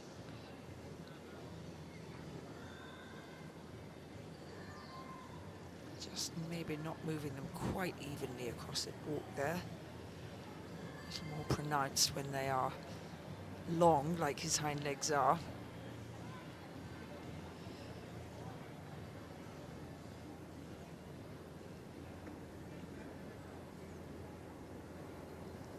Got the message across, got the counter strike off she wanted, but maybe not quite as round as he will be one day when he's had more training.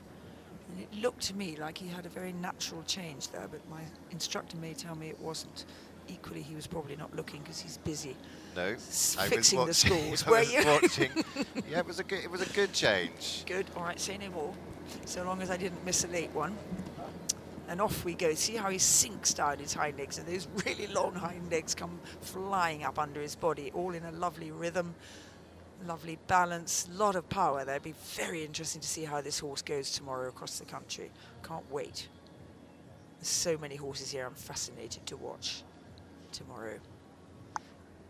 Almost looked like he was early behind than in front, but did you see it in real life? I was absolutely watching it, and I thought for me that was absolutely on the button. Good. He just could have travelled a little bit more with the hind leg. That was all. Lovely transition back to trot. Let's see how this extension is. It's going to be lovely by the look of it.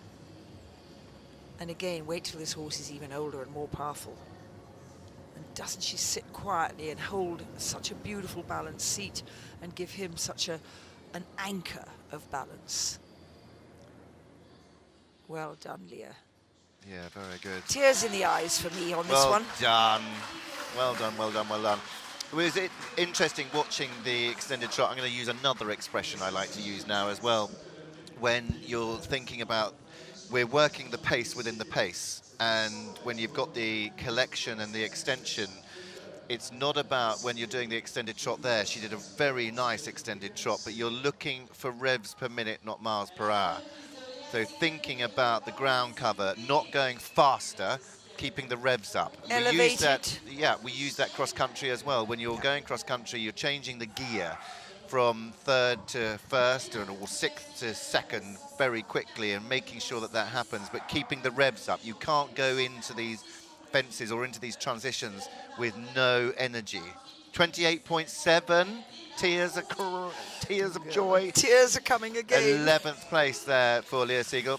146, 154, 149 from our 3 judges. Goes just outside the top 10 into 11th place, but that is a very good score for the Austrians, and that means that Austria go on to 90.6, and the first team that we see with their 3rd line rider. We go then, of course, later on to our 4th line riders. We'll see then the drop scores. That's when it gets really, really interesting.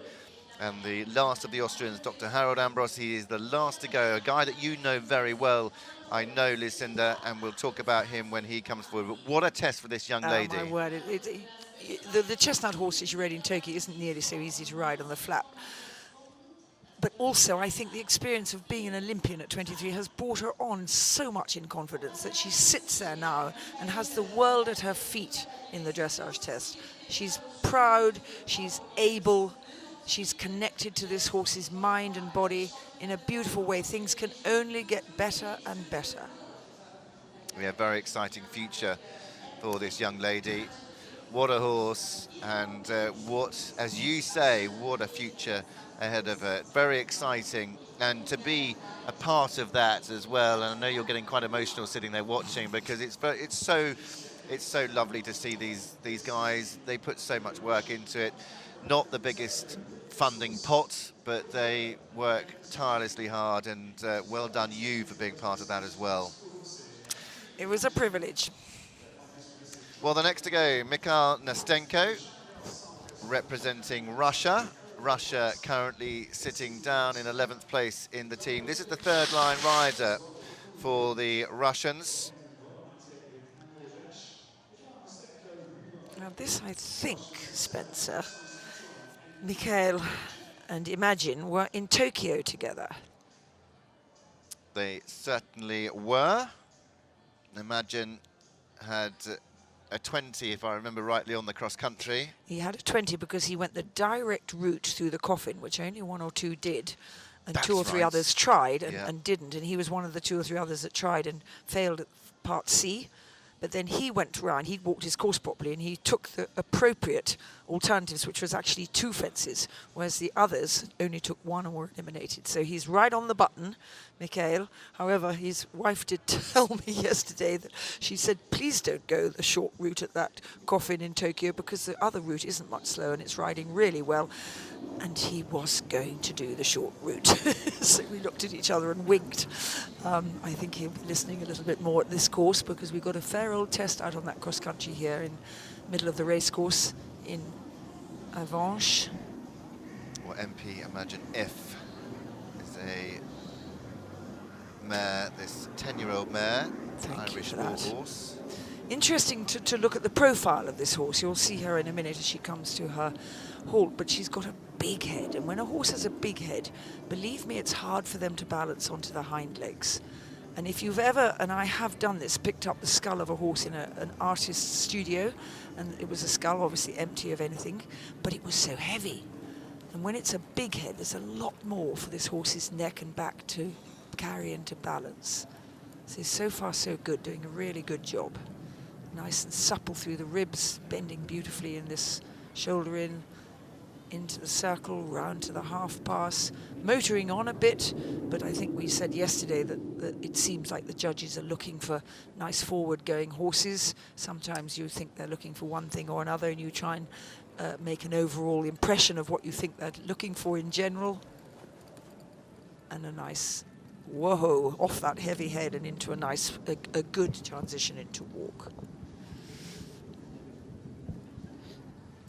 So the double bridle again, 2 bits in the mouth, 2 reins in each hand, slipping them through your fingers, letting them stretch out in the walk.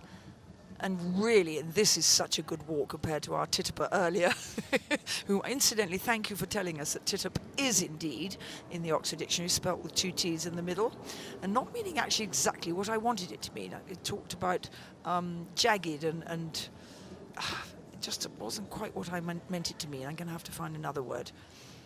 But I love all these texts that come in telling me where I've not got it right or have got it right. It's great.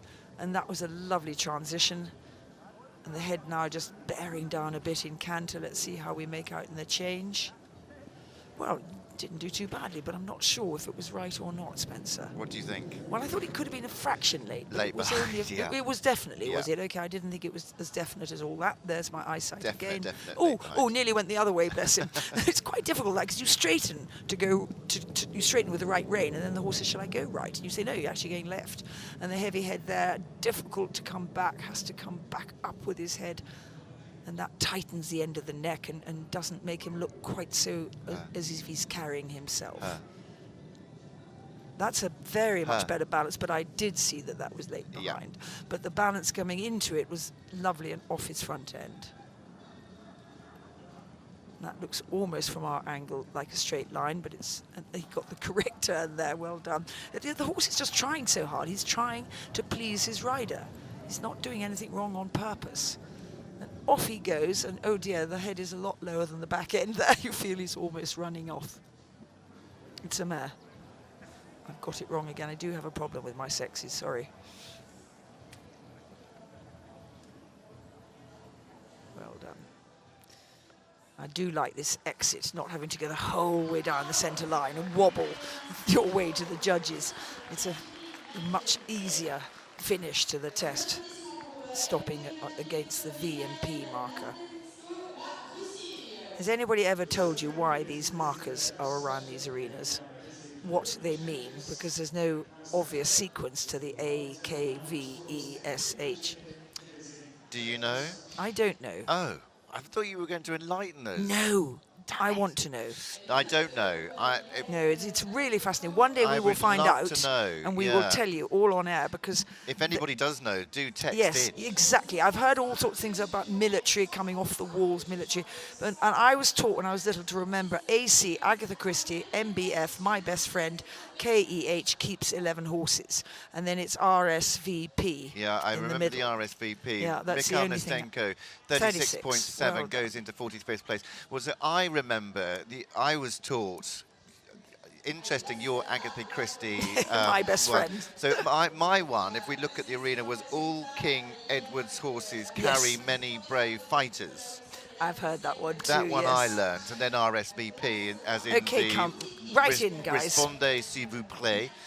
Respondez s'il vous plaît, exactly. For RSVP, but yeah, it is interesting, isn't it? Why those letters? Why I think it's military, but and we've I got the don't ID, know. L, X, and G down the centre line. Down the centre line, exactly. What does that mean? So here, don't guess, guys. Don't guess. If anybody actually knows, yeah, that would be really do text interesting. us. As We've he got zooms off an extended We've got some canter, very knowledgeable viewers, by the way, as well. Yes. The unfortunate thing about this mare, and she's in a double bridle, is that she just, because of the, I don't know, you know, God built her this way, Absolutely. but she just has the appearance of just getting slightly loaded onto the shoulder. Well, and that I think just, it's God's built her that way. and it just detracts away from, we talk about the engine being engaged and the ability to sit behind and create that energy to lighten the front end, and that's what we didn't see the whole way through. She sat behind before the changes, and I thought, oh, the balance has changed, but then the changes didn't quite work. What age was she? I can't remember now. She got the mare. Never mind. I thought she was quite young. Anyway, we are now turning our attention. There's the British flag. That means that we have our third line rider in for Great Britain. This is Kitty King. Kitty, who rode in the Rio Olympic Games. Then with Cédolan, she comes forwards to the European Championships here with the horse that she rode at the 2019 European Championships, Vendredi Biats.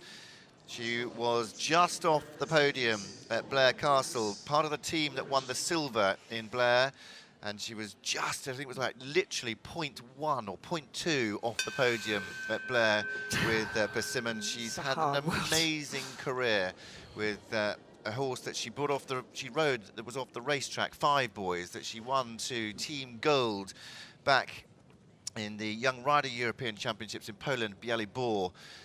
And she is one of the very best. She's got a very good husband, very good team. Ben King, former point-to-point rider. He's here supporting, also taking up the game of commentating as well.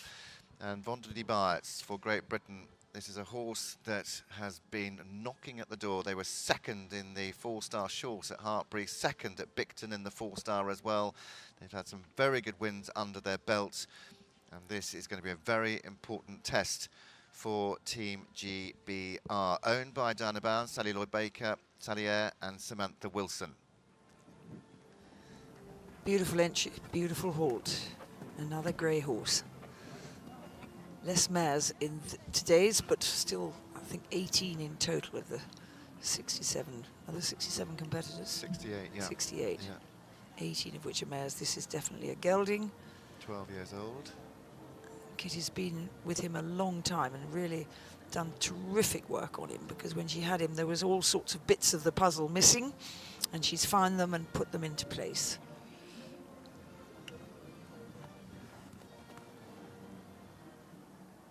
Very nice progressive halt. Nice looking horse when he stands with his hind legs under him like that. And a very, very good rein back. I forget to count each time. You're meant to do 5 of these, and I noticed in the Olympics an awful lot of them stopped on 4. So you can see Kitty's legs working away, keeping him doing what she wants him to do, bending this way, moving across that way. How does a horse know what you want? It's such a fascinating question to ask that. Somewhere, it's not through your voice, but somewhere through the connection of your hands, your body, your balance, your weight, and don't forget your thought. Horses are incredibly sensitive to what you're thinking. there is your conversation, there is your communication through all the bits of your body, and most importantly, I feel, your mind. Very stunning sight, isn't he, in grey as he walks up that side and now stretches out from collection to extension, and a proper good over track, looking for this now. One of the best we've seen. Yeah. And she hasn't given away more rein than she needs, but she's getting what she wants, which is a lovely extended canter that she now has to, extended walk, which she now has to ruin a bit and bring back to collection. And this is so difficult to actually collect a horse without any real forward impulsion. And there he did a beautiful job into canter because he brought his hind legs under him to do it. And a lot of them find that really hard when they've come out of extended walk. Well, it was a very clear change, but he looked like he was going to dodge it as he came in a little bit off centre. But it was a beautiful change, and that's really what matters, and that's a lovely half pass. See how straight he goes. At this point, the other horse, the Russian horse, wanted to turn right, and he managed to avoid it. But this was lovely as they go off, sitting behind, extending the whole frame. The hands go out up the neck to allow this extension of the neck and head, which then allows the legs to come out. And now you've got to collect it all up. It's a concertina, isn't it? It's in and out. Prepare for the change. And another lovely change. Stunning. She's riding this test beautifully, not giving anything away. When you're riding for a team, you've got to ride at your best. And my goodness me, Kitty is doing just that. Just one little tiny stride that wasn't perfection as she came through from canter to trot, which was such a shame because they are making a good deal of that transition at the moment. So what would you say about that extended trot? Well, for me, I mean, it had great ground cover, but I just think it just lacked a little bit of the pizzazz. Yeah, yeah.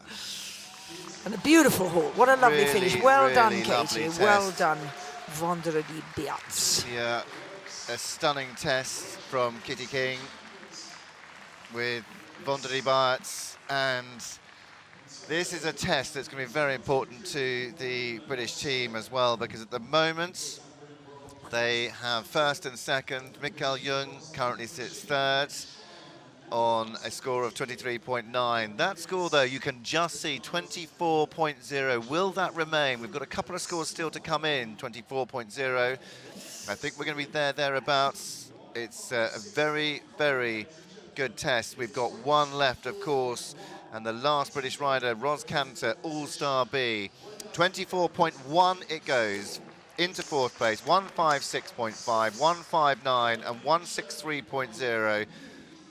Dickie Waygood there, and the British team, the owners so important, the grooms so important, but what a brilliant test from Kitty King and Vendredi Beats, looking amazing, looking like he was sponsored by Daz in the arena. That's a wonderful Just amazingly turned out, and I have to say, a big shout out to the grooms, the total unsung heroes of the sport. They really don't get the recognition they deserve. They work tirelessly, sometimes 24 hours a day. They love these horses, and you can see the quarter markers on this horse's backside really shining, really gleaming in the sunshine.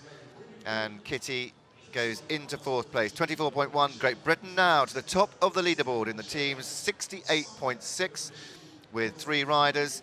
Team Germany with 3 riders, 81. A remarkable lead from the British team. But Germany second, 81. In third, France on 86.8. And in fourth place, Team Italy, 87.2. All to play for as we move into the fourth line riders, but it's not over yet. We've got the Czech Republic coming forwards next with their second rider, and then the third rider, Robin Godel for Switzerland, before the individual riders. We move into this second half. A lot of talent, a lot of good combinations, and it's great, great, great to have the Czech Republic here with their very first team in the history of European Championships. It started back in 1953 in the Great Beaufort Estate at Badminton, 1953. It then came to Basel in Switzerland in 1954, and of the 68 years or so. 67. 67 years it is. We are at the 35th edition of the European Championships. Oh, look at that square halt. Amazing square halts. And it's going to be really interesting to see these two. It is Pavel Brezina. He rides this lovely bay Conassia, and Conassia coming off the back. This is a very young horse. He rode this horse at Le Lion d'Angers back in 2017 at the Young Horse Championships. Only a 10-year-old, another mare. I'm questioning the 18 because it seems like mare. Sharon in Australia, will you do another count up for us, I think please? she might have to. But only recently stepping up to 4-star, having probably 12 months under their belts. And it's the Czech Republic. It is Pavel Brezina, 41 years of age. Pavel with Consia, 10-year-old, Czech, warm blood by Conway, and 30. another beautiful halt. I have to tell you that Pippa Funnell does not get off her horses unless they're halting square. And I have a funny feeling she and Piggy, who are great friends, have talked about it, and the Piggy does the same, because you do pick up marks for a square halt. So why would you ever stop your horse to get off him when you finished or whatever without him being square? And I don't do it because my lack of concentration is such. I think we should. I think we should take a leaf out of Pippa's book and don't get off until they've halted square. No, I was taught that from a very young age, and every time we went hacking, if we came up to a junction, they had to halt, and they had to halt square before we moved off. And who taught you that? Well, my mother. Your mum, bless her. And also... My mum didn't. And also Ginny, who has taught me for many, many years. Ginny Elliott. Laying Holgate, she taught me that as well, and well, there you go. It stuck with me. That's why I never was very good at dressage. I never paid that attention to detail. So here we have a lovely shoulder in. It's an interesting horse again. His head is stuck on the end of his neck, in a little bit of a tricky way. It's hard for this horse to get really out to the bridle, but so far so good. Don't want to get too technical. I shall be being told by Spencer to lighten up a bit. Very good transition down, and that head is just, you can't quite see it from this angle, but now you can. It's just in behind the vertical, and that is sort of a little bit of the neck sort of, we had one yesterday, it's just broken in the wrong place. The bend should come from behind the ears, and it's coming from 3 or 4 vertebrae back, and that is difficult to deal with when you try to train a horse to go out to the hand and not just drop in behind it. And even in the extended walk, he's not taking his head in front of that vertical line. But it isn't easy when they have that shape in their neck. Now he comes back to collection. Don't anticipate this canter, just let's do it when I say. And he's very good, well done. Now I sound very patronizing, don't I? But I know how difficult it is to keep that walk, and that was fractionally late behind, but not a huge amount. Spencer's raising his eyebrows, clear, it was a lot to him.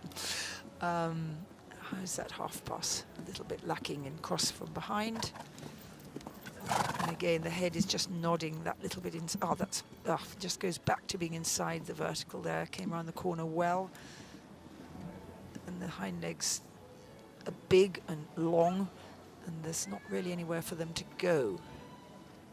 I don't know what I mean by that, but it's just a feeling I have. Oh, that's the sort of thing that happens to me. They kick at your leg, you're giving the aid, and they just say, get out. Kick up at your leg and slightly ruin the fluency of the change. That's interesting. Well, I'll come into that when he's finished his test and just talk that through, because it's a very interesting remark. Excellent.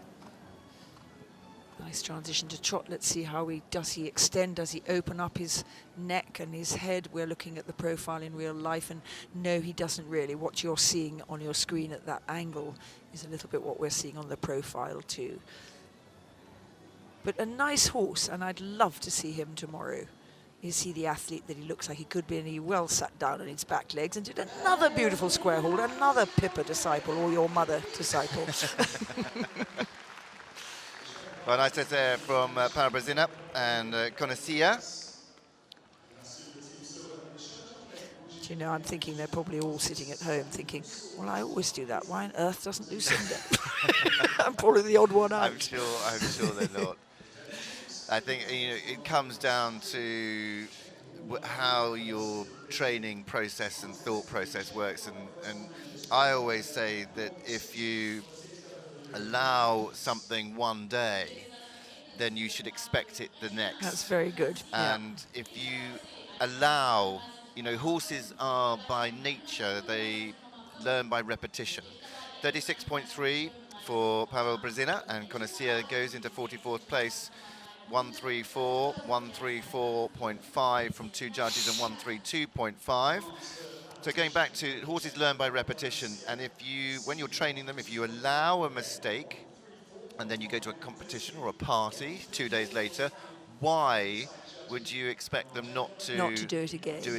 And you think when you're going down during a test, and you think, why did they do that? Well, you let me get away with it 2 days ago. What's the difference now? What I love about what I've learnt latterly is when a horse makes a mistake, you don't say, don't do that. No, you absolutely. say, wrong answer, let's try again. Yeah. And when I was younger, I would say, oh, you did that on purpose. Yeah. Well, of course they didn't. Yeah. They just misunderstood what I was asking. And I love this wrong answer, let's try again. Absolutely. It's never a telling off. It's always a positive. Yeah. That wasn't right. This is what I'm after. Yeah.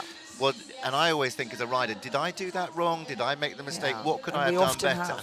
Yeah. But just going back to the flying changes and this horse kicking out of the leg, I was always taught that when you ride a flying change, and it's only a single flying change that we're riding in this eventing test, is that it should come from the seat and it should come from the new inside leg, not the new outside leg. So when you're riding the flying change, the inside leg forward is the leg that the horses should be responding to, not the outside leg.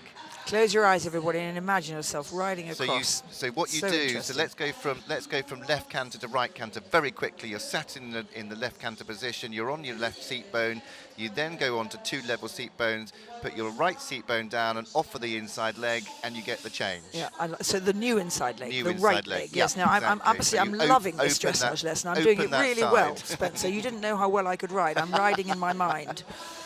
It's so interesting. I love learning. Let's get on to our next rider, and this is the final line rider in the 3rd rotation, Robin Godel.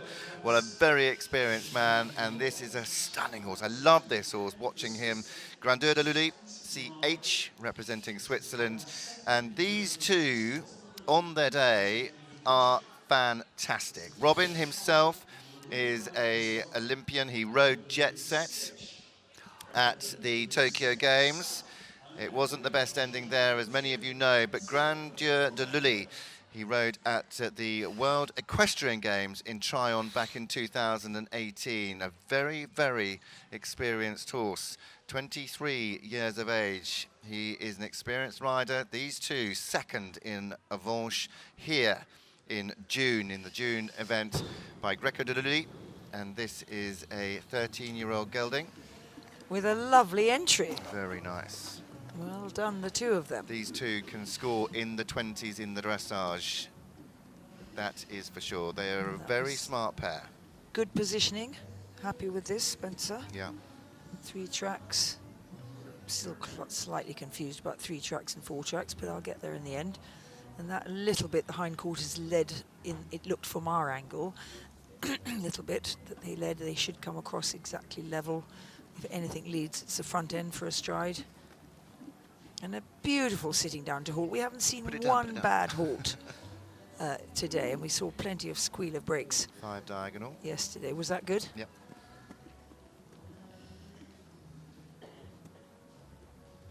He's got this lovely cadence and rhythm. That's why I like this test so much. That just really brings them into the test, into the work, by giving them the shoulder in the circle, the half pass. You can really get them round your legs, feel the beat, feel the rhythm, and just really you're schooling, aren't you, at the beginning of this test before you have to show the more difficult movements. And this lively glide into walk, which Robin does quite beautifully. We're always trying to be accurate. You're trying to have it so that your leg is on the marker as the transition happens. Remember, transitions are also separately scored these days. You get a mark for the movement, and then every now and again you get a mark for the transition. French-bred horse, all the rage. I think 4 out of the top 5 in Tokyo were French-bred. Nice extended. He looks a little higher behind. That's not his fault. That's the way he's been made, and he's managing very well. If he is a little bit higher behind, he just looks it in that extended walk.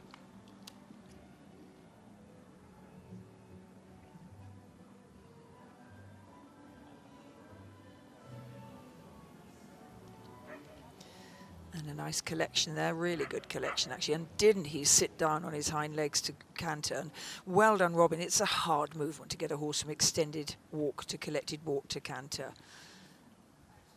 It was good. And this is usually a lovely movement. Most horses rather enjoy going sideways in canter. They quite often do it when you don't want them to, especially if they're spooking. But that was nicely done. And now will he drop and lengthen? He has dropped his head and lengthened his neck, and the strides has accordingly lengthened, and now back on, sit down, start thinking now, preparing already for the change, even though we're a couple of corners off it. Start getting your legs ready. Ah, magic, that gets the thumbs up big time. A neat rider, this Robin.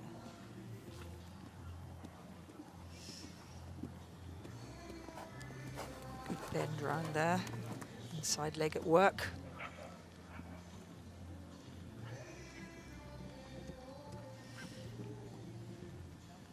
Probably isn't an awful lot more in there. You probably take, maybe come a little bit more as he gets stronger, but he's pretty impressive, well done.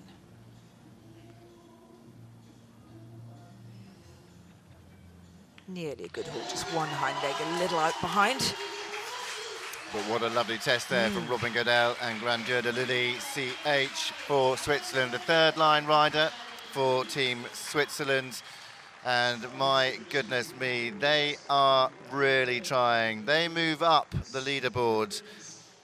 And for 3 riders, they move on to 120.5. Robin Godel, will he go into the top 10? Will he just be outside? We'll wait patiently as that score comes in for him. And a lovely, lovely performance. He's only 23 years old, one of the youngest riders in the field as well, and riding very maturely in the arena. It's interesting you should have remarked on that, Spencer, because I had a funny feeling he was older than that and had been around a bit longer than he has. And then I saw his face at the end and I thought, my goodness, he's another young one. Yeah. And I remember now in Tokyo, Lea Siegl was just a month or so younger than Robin. She just got the youngest rider by not very much from Robin. So, wow, what a future. What a future, very exciting indeed. Goes into 11th place, 27.5, 151, 152, 153. Couldn't be closer from our 3 judges. And a very exciting round there for Grandeur de Lille and Robin Godel. For Switzerland, 27.5 goes into 11th, just outside by 0.1 of the top 10. We now go to individual riders. And the next combination that we will see into the arena representing Lithuania is Aistis Vitkauskas, and he rides Commander BG. A number of individual riders, 4 of them, Lithuania, Finland, Italy, Great Britain. Sarah Bullamore comes up before the lunch break. Then we move into the 4th line riders, Merel Blom for the Netherlands and Karin Donkers for Belgium before we move into the lunch break. And that hour or so will see us then into the afternoon's session. Porrig McCarthy, the first to go after lunch for Ireland, and some really good performances still to come. Ingrid Klimke, the defending 2-time champion from Stregom and Lemulin, comes forward with the 18 years young SAP. Hail Bob to what she hopes win, and she's very confident. We've spoken to her and she feels very confident for her 3rd win here and make that history, because there's only 2 people that have done that ever before, Ginny Elliott and Mikhail Jung, that have ever won 3 times back to back.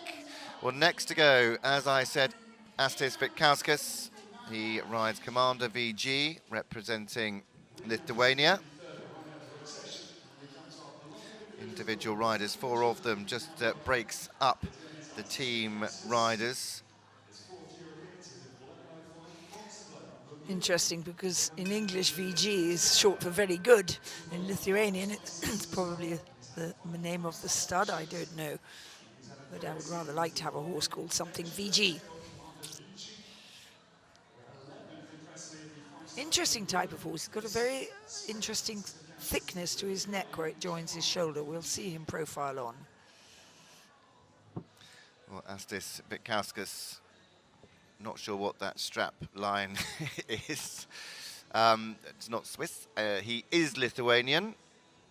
Aistis with Commander VG, very alert. Yes. Halts as he goes down the centre line. He is a now 4-time European Championship rider. He has ridden in 3 previously. Blenheim back in 2005. He rode at Fontainebleau in France back in 2009, and also Le Moulin in 2011. Commander VG, a 10-year-old gelding, very much in the beginning of his international 4-star career. This is a 4-star competition, of course, the European Championships, a proper championship track out there. Mike Edrington-Smith has designed, not the best of halts. Oh, now this is the first rainback we've seen that's been a bit dodgy. And it isn't an easy pace to train, but just about everybody else today has been good, and quite a lot yesterday were a little bit like him, a little bit weak on the rainback. But it's only one movement. Put it out of your mind and get on with riding the rest. A nice cadence. Nice active hind legs. Doing a very lovely job on him. And he seems to be a good temperament, a temperament that is really in touch with his rider. He's not looking around him. His first halt, he had his ears pricked and was looking around, but he's never really done that again. So let's see what happens as the test proceeds. Particularly impressed with his early shoulder in. And now he's really speeded up the extended walk, and actually it's really paid dividends, because there was a moment when I thought he was going to hurry, and then he just developed this lovely stretched walk, which is what we're after. And now the stretched walk has to come back, concertina back to collected walk without a strider jog. There looked like there was nearly going to be one there, but it's okay. That should give a lovely strike off.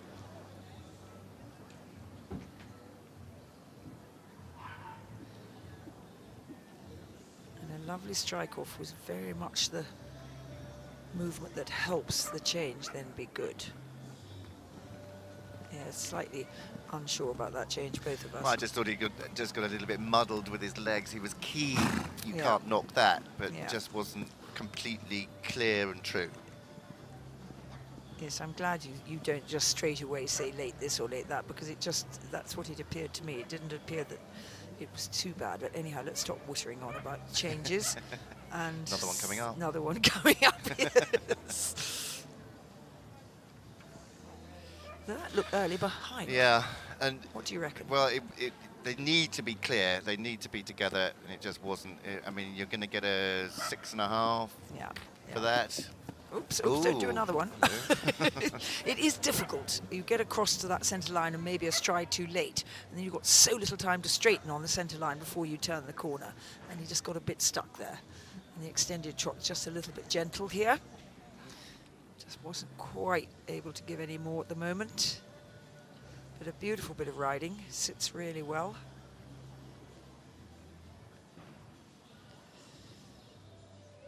And if you could just keep your legs still, you've done a very nice halt, but he's not going to. At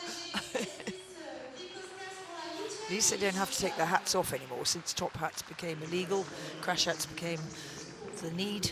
We don't any longer have that worry of swinging our top hat down if we're a man, which I always felt was really unfair, because it would upset a horse more than just our hand dropping. They did change that rule, though, didn't they, in the latter stages of Did the they? top pets. Yeah, that men didn't have to either. You see, I'm not a man, so I never knew they Yeah, changed that rule. they did change the rule that we didn't have to Swing your hat down. take our hats off, because, like you say, it was felt that it was a little bit unfair. Yeah, it was. So to make it more of a level playing field, the rule came in that men didn't have to do it either. They could just Is that a drop their very hands. long time ago, or not that No, long not ago? that long ago.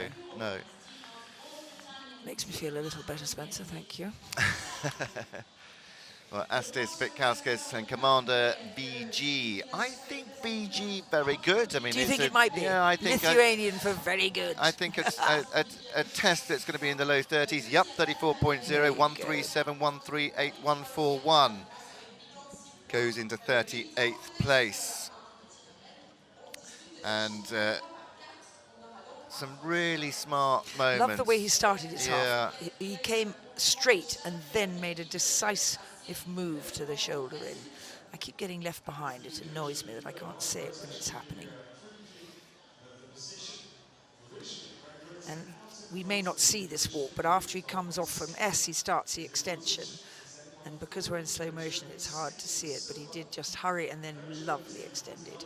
And a super strike off, which should have given a lovely clean change, but both of us were a little bit unsure about the clarity of the change. Do I sound professional, Spencer? You do. I'm probably boring everybody a lot. So here we have that half pass, hind legs. Oh, and there he sort of thinks about doing his change, doesn't he? And all that is trying to happen is the straightening.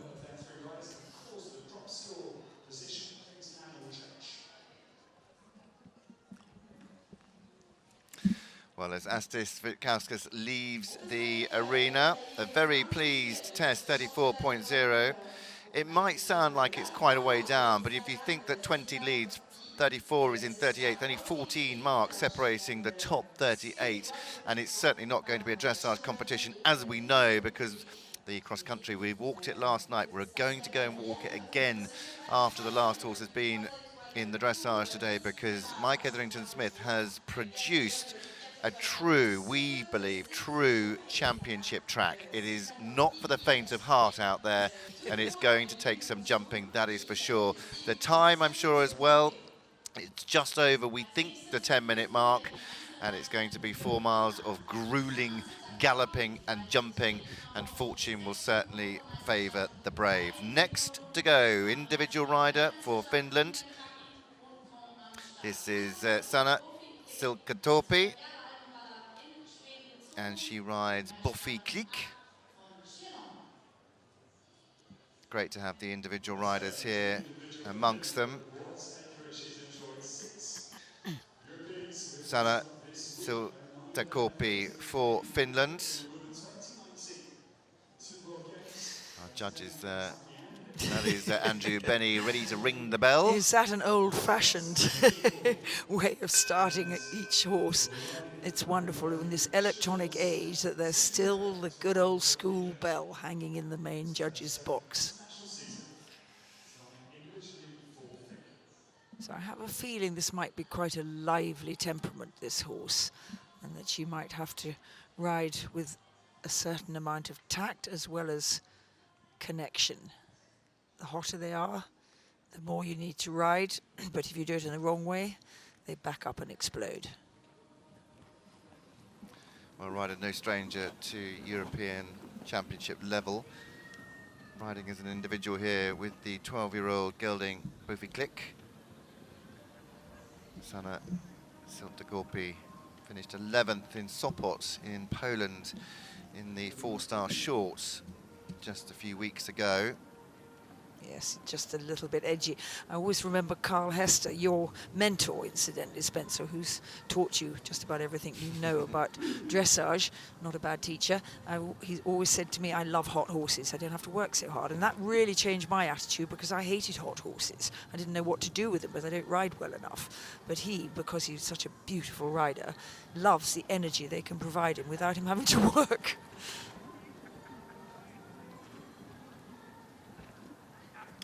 Keeping his lid on.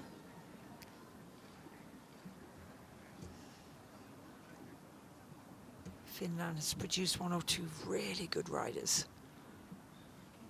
A little bit Yep, nice crossing over there, just a little bit late to start the back legs, just a stride later than the front it looked, but again it could be the angle of the camera. The camera cannot be everywhere. And a little bit of a squeal of the brakes, because I think he is a forward-going horse, which will stand her in very good stead tomorrow. 4 miles, 32 fences. This is looking like it's going to be a lovely extended walk. There's just something about that pattern of the way his legs move that's very pleasing. Now just get your nose out. Stop trying to scratch it on your forearm. That's it, well done. You can see the whole body change. Hind end very freshly higher than the withers. The croup, as Spencer calls it. I never knew what a croup was, but I think it's the top of the bottom. There's a lot I don't know, really. There isn't. So let's see how, again, this is not easy for a horse who's a little bit on edge, but this is looking good, the collection. And a lovely strike off to canter, well ridden. Tactful at all the right moments. And now a square turn to the flying change. That was lovely, wasn't it? Don't tell me you weren't watching. No, I was watching. It was very nice. I'm just watching this horse's head, because he just is a little bit fussy in his mouth, isn't he? But I couldn't agree more. And we were talking yesterday about how some horses just aren't absolutely happy in the bit they're in. Some actually need to change the medium. Some don't like metal, leather, plastic, something different sometimes helps them just take hold of the bit and accept it more. So fascinating. The whole of horses is so fascinating. Let's see this change. Oh, interesting, because he sort of misunderstood, didn't he? He went to say, "You want me to halt?" And all she was doing was a little half halt to collect him up. And so he just got the wrong answer. And then by the time he realised what she wanted, his legs were in a muddle. So that wouldn't have had the best mark, but it was just a misunderstanding. And it's so easy. They're so fingertip control, these horses. They sense what you want. And sometimes they sense the wrong thing. And the hind end isn't doing a heck of a lot in the extended trot. But I remember Bella Rosa and Isabel Wath's wonderful mare, silver medalist in Tokyo, who had an exotic trot extension in front and not so much behind. So for that, I feel this is not so bad. Well done.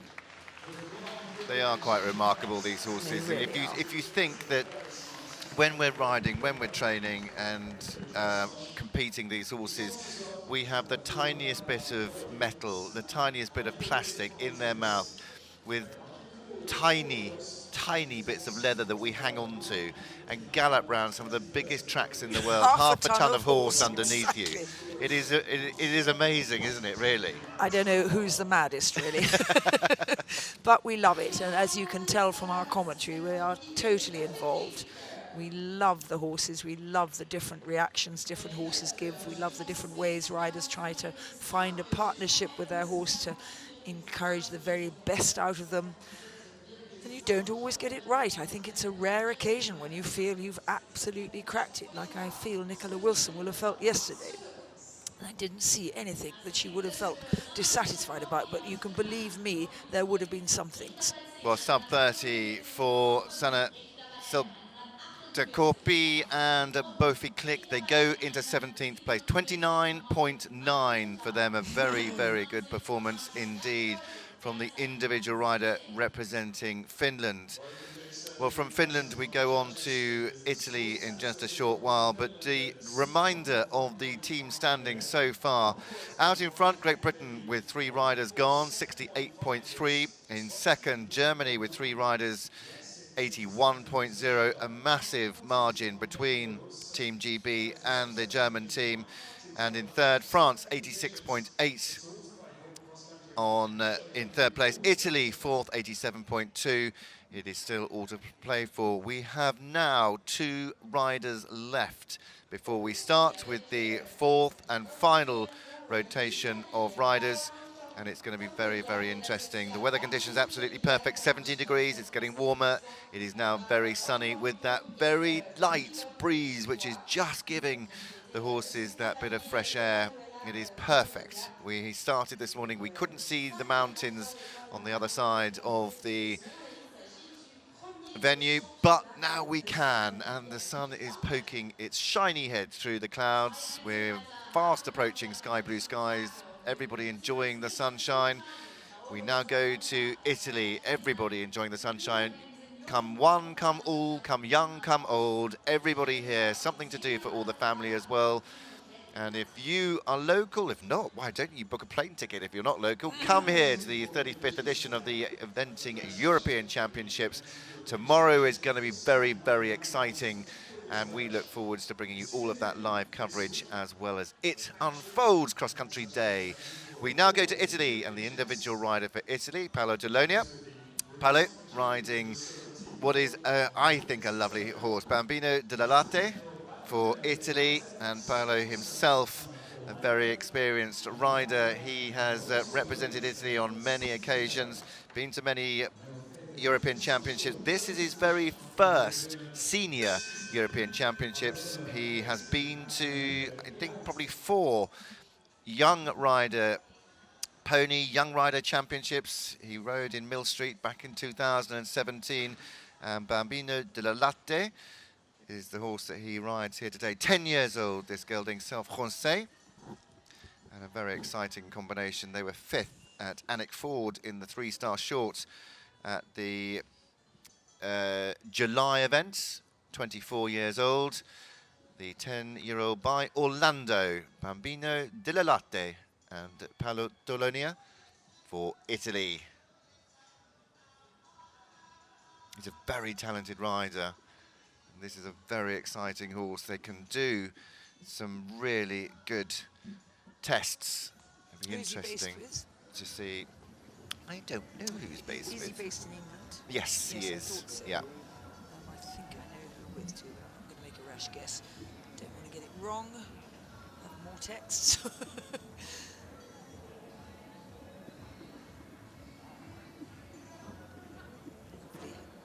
Extravagant half pass without hurrying, just nice and free, and not even a squeal of brakes, even though he was free. Whether it was a little bit late or not, I don't know. It looks like it might have been. Hard to say when it's not a centre line mown like there is in a grass. So a lovely movement this horse has, nice and free and forwards. Almost a little bit better on the other rein, a little bit scotchy, if you like it. That's going to be a hard word to translate to Europeans. A little bit tight in the shoulder in going that way. Half pass a little bit better. There's nothing much wrong. I'm nitpicking again. He's got a lovely overall trot. Let's see how the walk comes. And a beautiful transition to walk. They can really do this well, this transition to walk. Right in front of the judges. I'm sure some of you out there think, well, walk's easy, but just doing it so smoothly so that you can hardly see the difference between trot and walk is not as easy as maybe it sounds. Question. Be brave. Who do you think he's based with? Who do I think? He's based with. It's not Tim and Janelle, is No. it? No, go on, tell us. Tommeke. Exactly, because I got it wrong before. That's why, and I'd said Tim and Janelle, and it's a next-door neighbour, Tom McEwen. Yeah, exactly. based at Thank Gatcombe you. Park. Yeah, nearly next-door neighbour, an hour away. Okay, so how's this transition to canter going to be? A little bit. I thought it was lovely, but his head just came up that little bit, and it should really stay soft and round, a little bit arguing around that corner before his change, and he just wants to buck, bless his heart. He is just feeling like ready to go for cross-country tomorrow, and that was, I think, nothing more than good spirits. I don't even think he was arguing. He was just saying, I'd much rather buck than change, and he actually did change. But you could tell him tossing his head, thinking about it. Let's go on the extended canter, and actually a lovely extended canter, and a beautiful deceleration, even though there might have been one half stride of trot with a hind leg there. Hard to see. I'll have to see that again. See this change. Just wasn't quite when he asked for it, but it wasn't bad. A very nice picture this Paolo and his horse make. You can see when this horse moves on, he's only 10, and he can be even braver in the riding. A lovely transition back to trot. How brave can he be in the extended trot? I think that's pretty good. A lovely outline, lovely steady, nice rhythmic extension. There'll be more to come in the next couple of years, I feel. A very nice, gentle halt back in. A great expression from him as well. It's so good getting to the end of your test, isn't it? And you know that the horse has done the best they can. Exactly, and really be chuffed with him. Having a scratch of his nose now, he's allowed to do that now. He's not marked. Once he's finished his bow, the marks stop coming, and they then give us the collective marks. And one of them these days is harmony. And there he got 14, 14, and 14 out of 20, which wasn't as high as I would have liked to have given him. I've seen some 18s up there, and maybe that wasn't an 18, but I felt it was a little bit more than that. But I'm not going to argue with the judges because they know a heck of a lot more than me. Well, some very pleased guys in the audience. We are up in the gods there, top of the grandstand seating, watching all of the dressage, and hope you're enjoying all of the action, all of the coverage that we're bringing you for FEI TV. 33.1 for Paolo Torlonia, and Bambino de la Latte goes into 36th place. Again, sounds quite harsh, but it is not that far off. Only 13.1 off the leader. 40.1, 40.5, 137, 144. And 33.1 for the Italian rider. It's great to see so many of the Italians here, and Lucinda just giving Lea a little... What did you throw at her? A paper cup, which she has picked up because she's very aware of litter. Well, Lea Siegl, who did a brilliant job in the dressage, she currently sits in 13th place on 28.7. And you were very influential in the training for the Austrians for a number of years. I wouldn't give myself that credit, but well, it's just thrilling to see it. Oh, thank you. Well, Paolo Torlonia, Bambino de la Latte, a great test for this young man, and a lovely horse, 10 years old. Be lovely, isn't I it? think. Yeah, I absolutely. look forward to seeing that at Paris. Let's hope he stays in one piece. Well, it'll be very exciting for the Italians. And I think he's got a great team of horses at Gatcombe, and he's bringing these horses up through the ranks. His first senior Europeans. He's come up through the ponies. He's come up through the young riders. And a really exciting... I know that's so lovely to see when they finish their test, and how proud he is of this and I love that. 10-year-old. I love that rather abrupt halt, bow, like a salute almost. Yeah. Lovely. Well, we just saw the chestnut legs there, and the British flag out again means that it is Great Britain again, and it's Sarah Bullamore this time. And Sarah riding Coroway, and a great story behind Coroway. Sarah herself ridden at a number of championships. She rode at Blair Castle, Lily Corinne at the European Championships at Blair Castle back in 2015. Coroway, she rides here today. And the interesting thing about Coroway is that the mare that she rode at the European Championships in 2015 is this horse's mother. And it must have been embryo transfer, because otherwise the timing doesn't quite work. No, it was embryo transfer, but to ride the mother at the European Championship, then ride the son at the European Championships is just incredible. By Ballot de Rouet, and Sarah herself, I think one of the tidiest riders on the flat. She's such a brilliant rider. This is such a little horse as well. Because Sarah's only 5'8" or so. Yeah. She's not tall, but she needs her roller skates. We've had two others that have needed roller skates, and Sarah makes the third. He barely stands 16 hands. Yeah. But my goodness me, watch him jumping, watch him go cross country. He is a brilliant machine. And he was second at Annick Ford's in Great Britain in the 4-star, went fantastically well at Bicton in the spring event, picking up just a couple of time faults. And she had a dressage score in the 4-star at Annick of 19.6. So I think sort of see where that might have come from. Could be on for a great test here. Sliding halt, nicely squared. Not too fast. You could just tell that he just were going to head back a little bit strong. So that.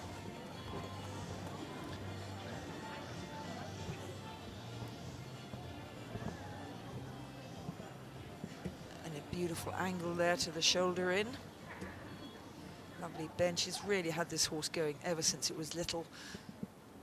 Pulled him out of his mum, and has trained the whole horse from the beginning. And my goodness, it shows, because she is a very talented rider, and she has this horse so on the aids, understanding what she wants, and a really good downward transition, having had a little bit of a sudden one into the halt.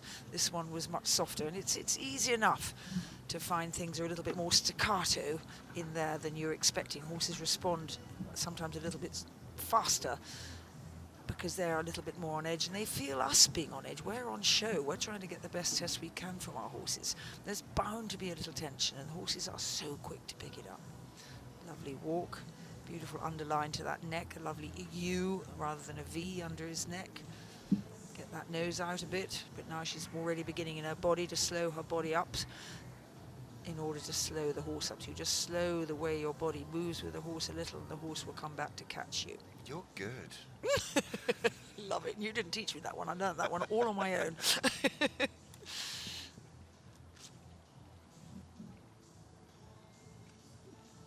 And that was superb, because she really had her inside leg saying, are you ready and are you waiting?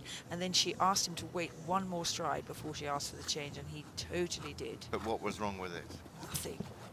Don't tell me it was late. No, it was a very good change. Okay, it was one stride too late. Well, I agree with with the bigger you, mark. but I agree. She waited, wanted she to did, wait one absolutely. stride because she didn't feel she quite had it. I'd rather wait one And stride. this is why we have to explain late. why 7.5 and not an 8.5 or a 9. Yeah. Okay. Okay. Very, very, very good comment. I'm for waiting and getting it perfect. Yeah. 3, 4, change. And it on was the spot centre on, line, absolutely. and it was good. Yeah. It's wonderful, isn't it, when it goes so well? Is he 9 years old? 10. He's 10 now, so he's still a young horse. He's still going to get stronger and more powerful, but he's so active. I love the way this horse goes. This should be a cracking good mark. And that is an extended trot in all 4 legs. Wow. Are you happy with that? Yeah, wow. Wow. Yeah, good. And doesn't she just sit so beautifully? Even though she can hardly use her lower leg, because it's a long way down from our horse. A beautiful exit. Diminutive, isn't he? I mean, I said barely 16 hands, 15-2. I would say 15-2. She got 2 9s for her last halt and an 8. That's going to bring her score stunning. right up. Remember, it is very much Great Britain at the top of the leaderboard, and Sarah Bullamore and the diminutive little 15-2 Corraway is going to threaten that lead. Nicola Wilson sits out in front prettily on 20.9. At the moment, Piggy March is on 23.3 in second. But where will Sarah go? That was impressive. That was cool, calm and collected. And what a test. Just lovely. There she goes, second, 22.8, just ahead of Piggy March. It's Great Britain 1, 2, 3, Germany 4, Great Britain 5, Germany 6. It is like it's always been throughout the European Championships for many years, Great Britain and Germany battling it out. It is Great Britain that sit at the top of the leaderboard in the teams. I love the spring in every amazing. step, and you don't get many event horses that have this wonderful spring. Lily Corinne, his mum, had a beautiful way of moving too. Just was never quite lucky enough to be consistently a top knocker, but had the talent. Yeah. And let's hope the luck she didn't have will be visited on her son, and he will have the luck. Very often happens, misses a generation, and there you have it. And look how the power coming from behind and sitting. I can see this in Tokyo Grand Prix dressage. Absolutely. I mean, he's like the eventing version of Gio. I love it. Yes, a slightly slimmer line, shall we say? Because dear Gio is a little pumpkin, isn't he? And that's his nickname. Oh, Sarah, well done. You've waited many years to get this, and you jolly well deserve it. 100%. Well, it is Great Britain 1, 2, 3, and a fun fact of the day is that since the European Championship started back in 1953, of the 67 years of running and the 35th edition, the ratio of men and women individual winners is 17 to 17, and I think that is incredible. I tell you what, if ever there's a danger of us being thrown out of the Olympics in this unisex age that we live in, let's just remind them about the European champions being totally level. Yeah, totally level. It's going to change this year. No, really? Why? Because it's a 35th edition. I've got it. So it's going to be 17. It's going to be 17 and 18. But which way will it go? Will it be male or will it be female? I think it's funnier that you had to just to answer my question of no, really, why? That's much the funniest bit of the day. Apart from when your microphone was up yesterday. Oh, I had total hysterics. I was And talking away. My microphone was my off. microphone was on top of my head, and I hadn't realised. Rather like wearing my sunglasses, or my car keys, or my iPhone. We all know that one. Well, next up it is Team Rider. We're in the last rotation of Team Riders now, and it is the turn of Merel Blom. Merel representing the Netherlands. She's now 35 years of old, two-time former Olympian in Rio and Tokyo, and she's bringing forwards the 12-year-old Dutch-bred, the Quizmaster, the horse that she had in the Tokyo Games.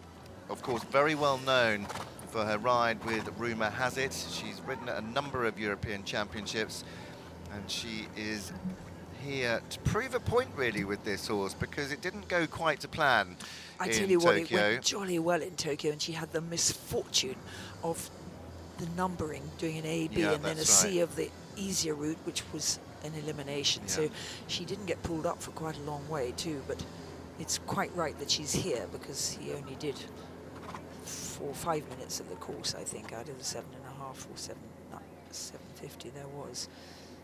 So he was, I thought, very, very settled in his dressage. I'm trying to remember, I think in Tokyo. And there was a lot more atmosphere, even though the stands were empty. There was a tremendous atmosphere in Tokyo. It was wonderful. And he just looks a little worried in that Halton Rainback, didn't he? But let's see if he gets his working pants on and starts to really give what he can.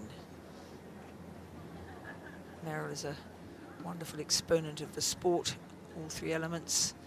She's improved and improved. And it was just such a shame that she couldn't show it all off in Tokyo and had to walk home after some halfway, I think. And this is going to be a lovely extended walk. I don't think we're going to get the jiggle joggles. He looks settled and relaxed now. That halt was maybe just a one-off. Beautiful lengthening of everything there, as she just sits there looking like she's just having a bit of a sunbathe, lovely and relaxed. But she won't be at all relaxed inside. She'll be planning what she's doing next. Her body will start changing its movement now to start to help shorten her horse, to warn him that it's now collection and then it's canter. Warning, but don't want your horse anticipating, or down go the marks. Just a stride of trot before we got canter. I would think she'd be happy enough with that. And you'd expect these very well-trained Dutch horses to have good changes, but they don't always come out. Even a horse that's used to changing doesn't get bothered at all by changing, can have a moment in a test. Off she goes. You can just see her whole body just allowing this extension, and then asking, by sitting up a little straighter, asking the horse to come back underneath her. All the time she'll be thinking, preparing for the change. Those turns help. And a pretty jolly perfect change. He's got the nod from Spencer. And a lovely flowing half pass. Straight for a few strides and round we go. Watch this transition to trot.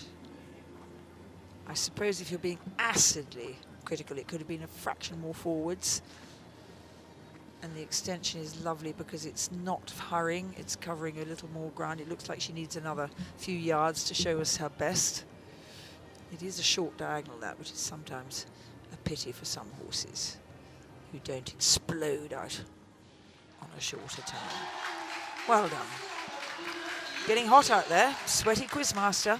It is getting hot out there. I tell you, one thing I noticed, and you picked up on it too, is that when she came into the arena and she went down the centre line, you said he was covering ground. I think she covered up a lot, because I think he was much hotter than she led on.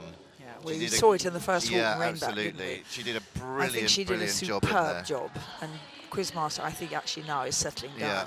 I think she managed to work him through that slightly holding his breath moment that he started with. So well done, Merel. Nothing worse when they start holding their breath, trying to get them to breathe. Well, it makes and you relax. hold your breath, and I would think Carl Hester would be the very best at helping you to learn how to go through that. Absolutely. 24.4, 153.5, 160.5, 162, giving them a penalty score of 24.4, goes into 6th place, and that means that the Netherlands, with a drop score now, it is 83.6 for the Netherlands. They go into 3rd place. This is certainly hotting up here in Avanches for the 35th edition of the FEI Eventing European Championships.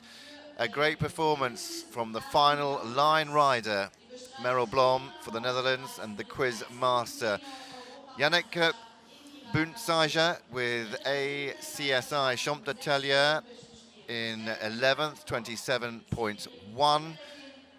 It is all to play for. The Belgian rider, the last Belgian team rider, is up next. One of the most experienced riders in the field as well.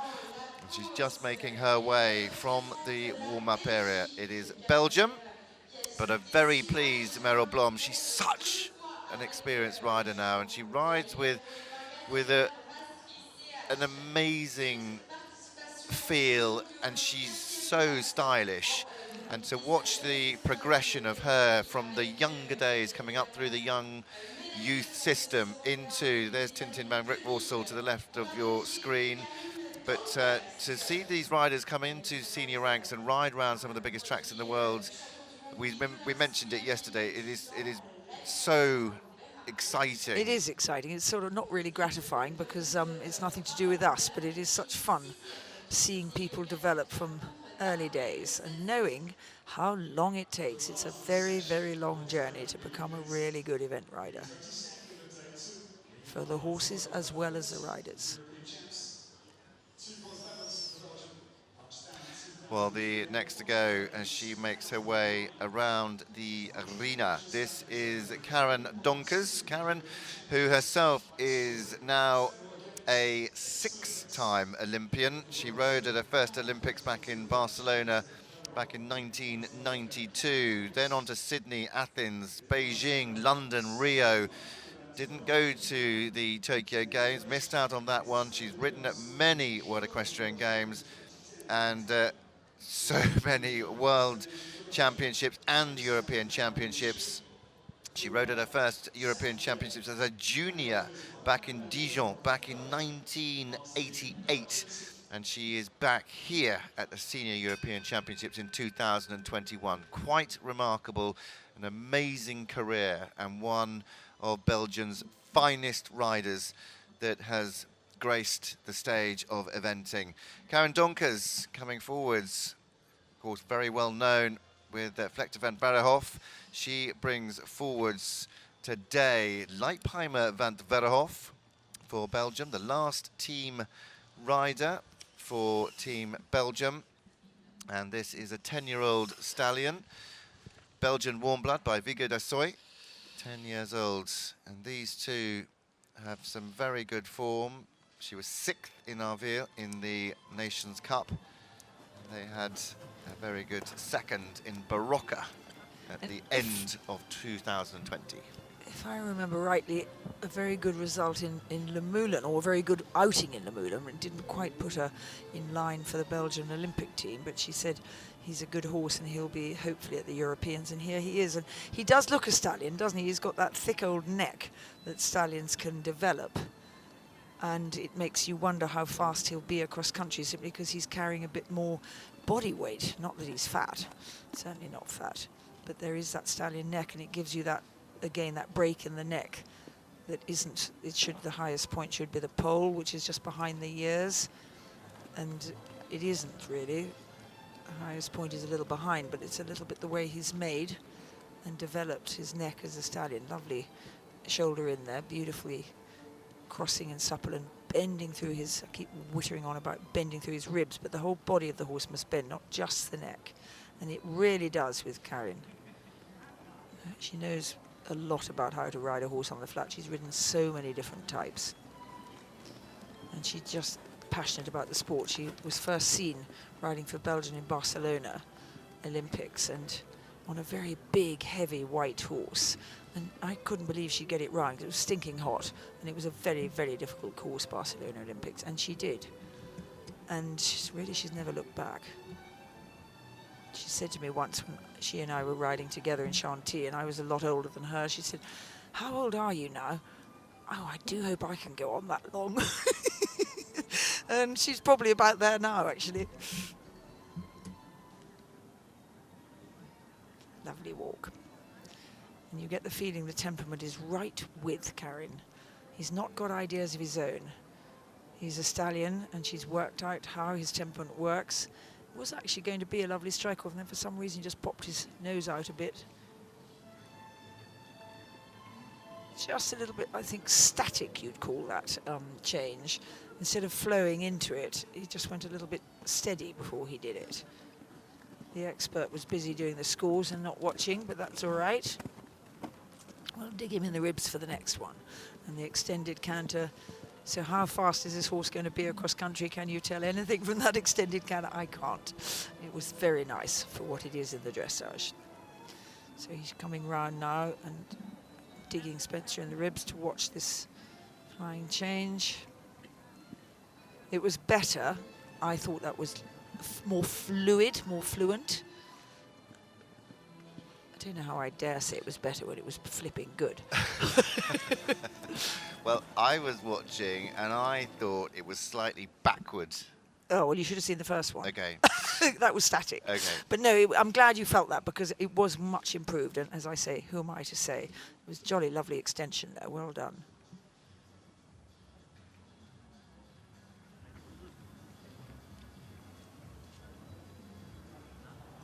Oh, what a superb last movement up the centre line, stopping so square. Really, really well ridden. Good girl. My goodness, what fun to watch. Yeah, really good test there from Karin Donkers, and the lovely Leipheimer van Berderhof, 10-year-old stallion, the third stallion I think we've seen, 4 stallions in the field, 17 mares.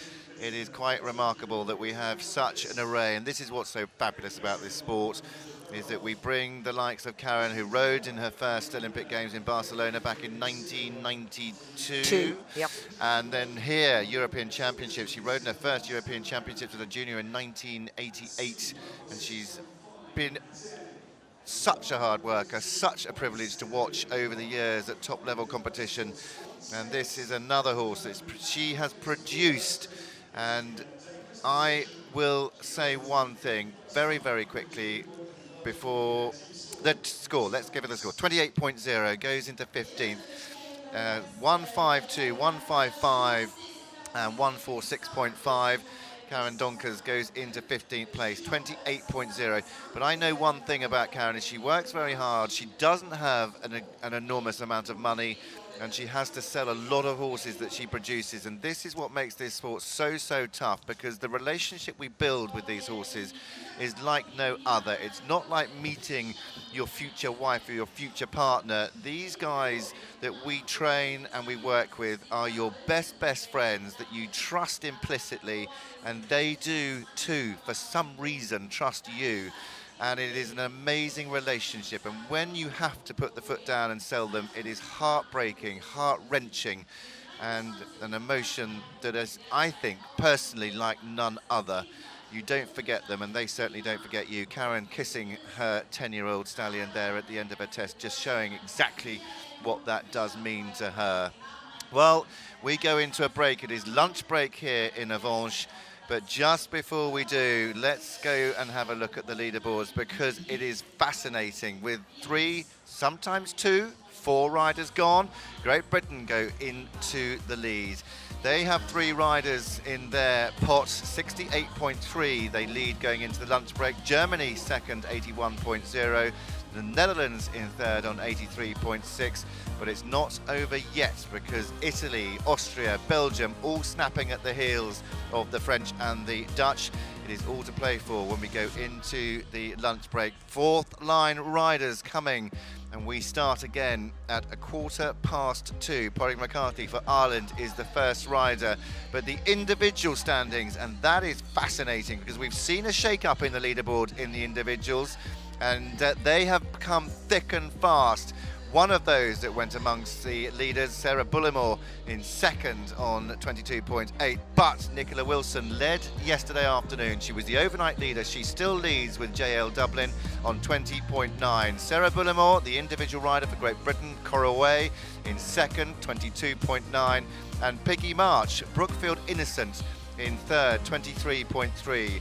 The former three-time back-to-back European champion Mikhail Jung, Fischer Wild Wave in fourth for Germany, 23.9, and Kitty King, Vondry Biartz, Great Britain, 24.1. The Union flag flies high at the top of the leaderboard. Moving further down that leaderboard, a great test from Sacré-Cœur, Austrian Robert Mandel yesterday, 26.3 inside the top 10.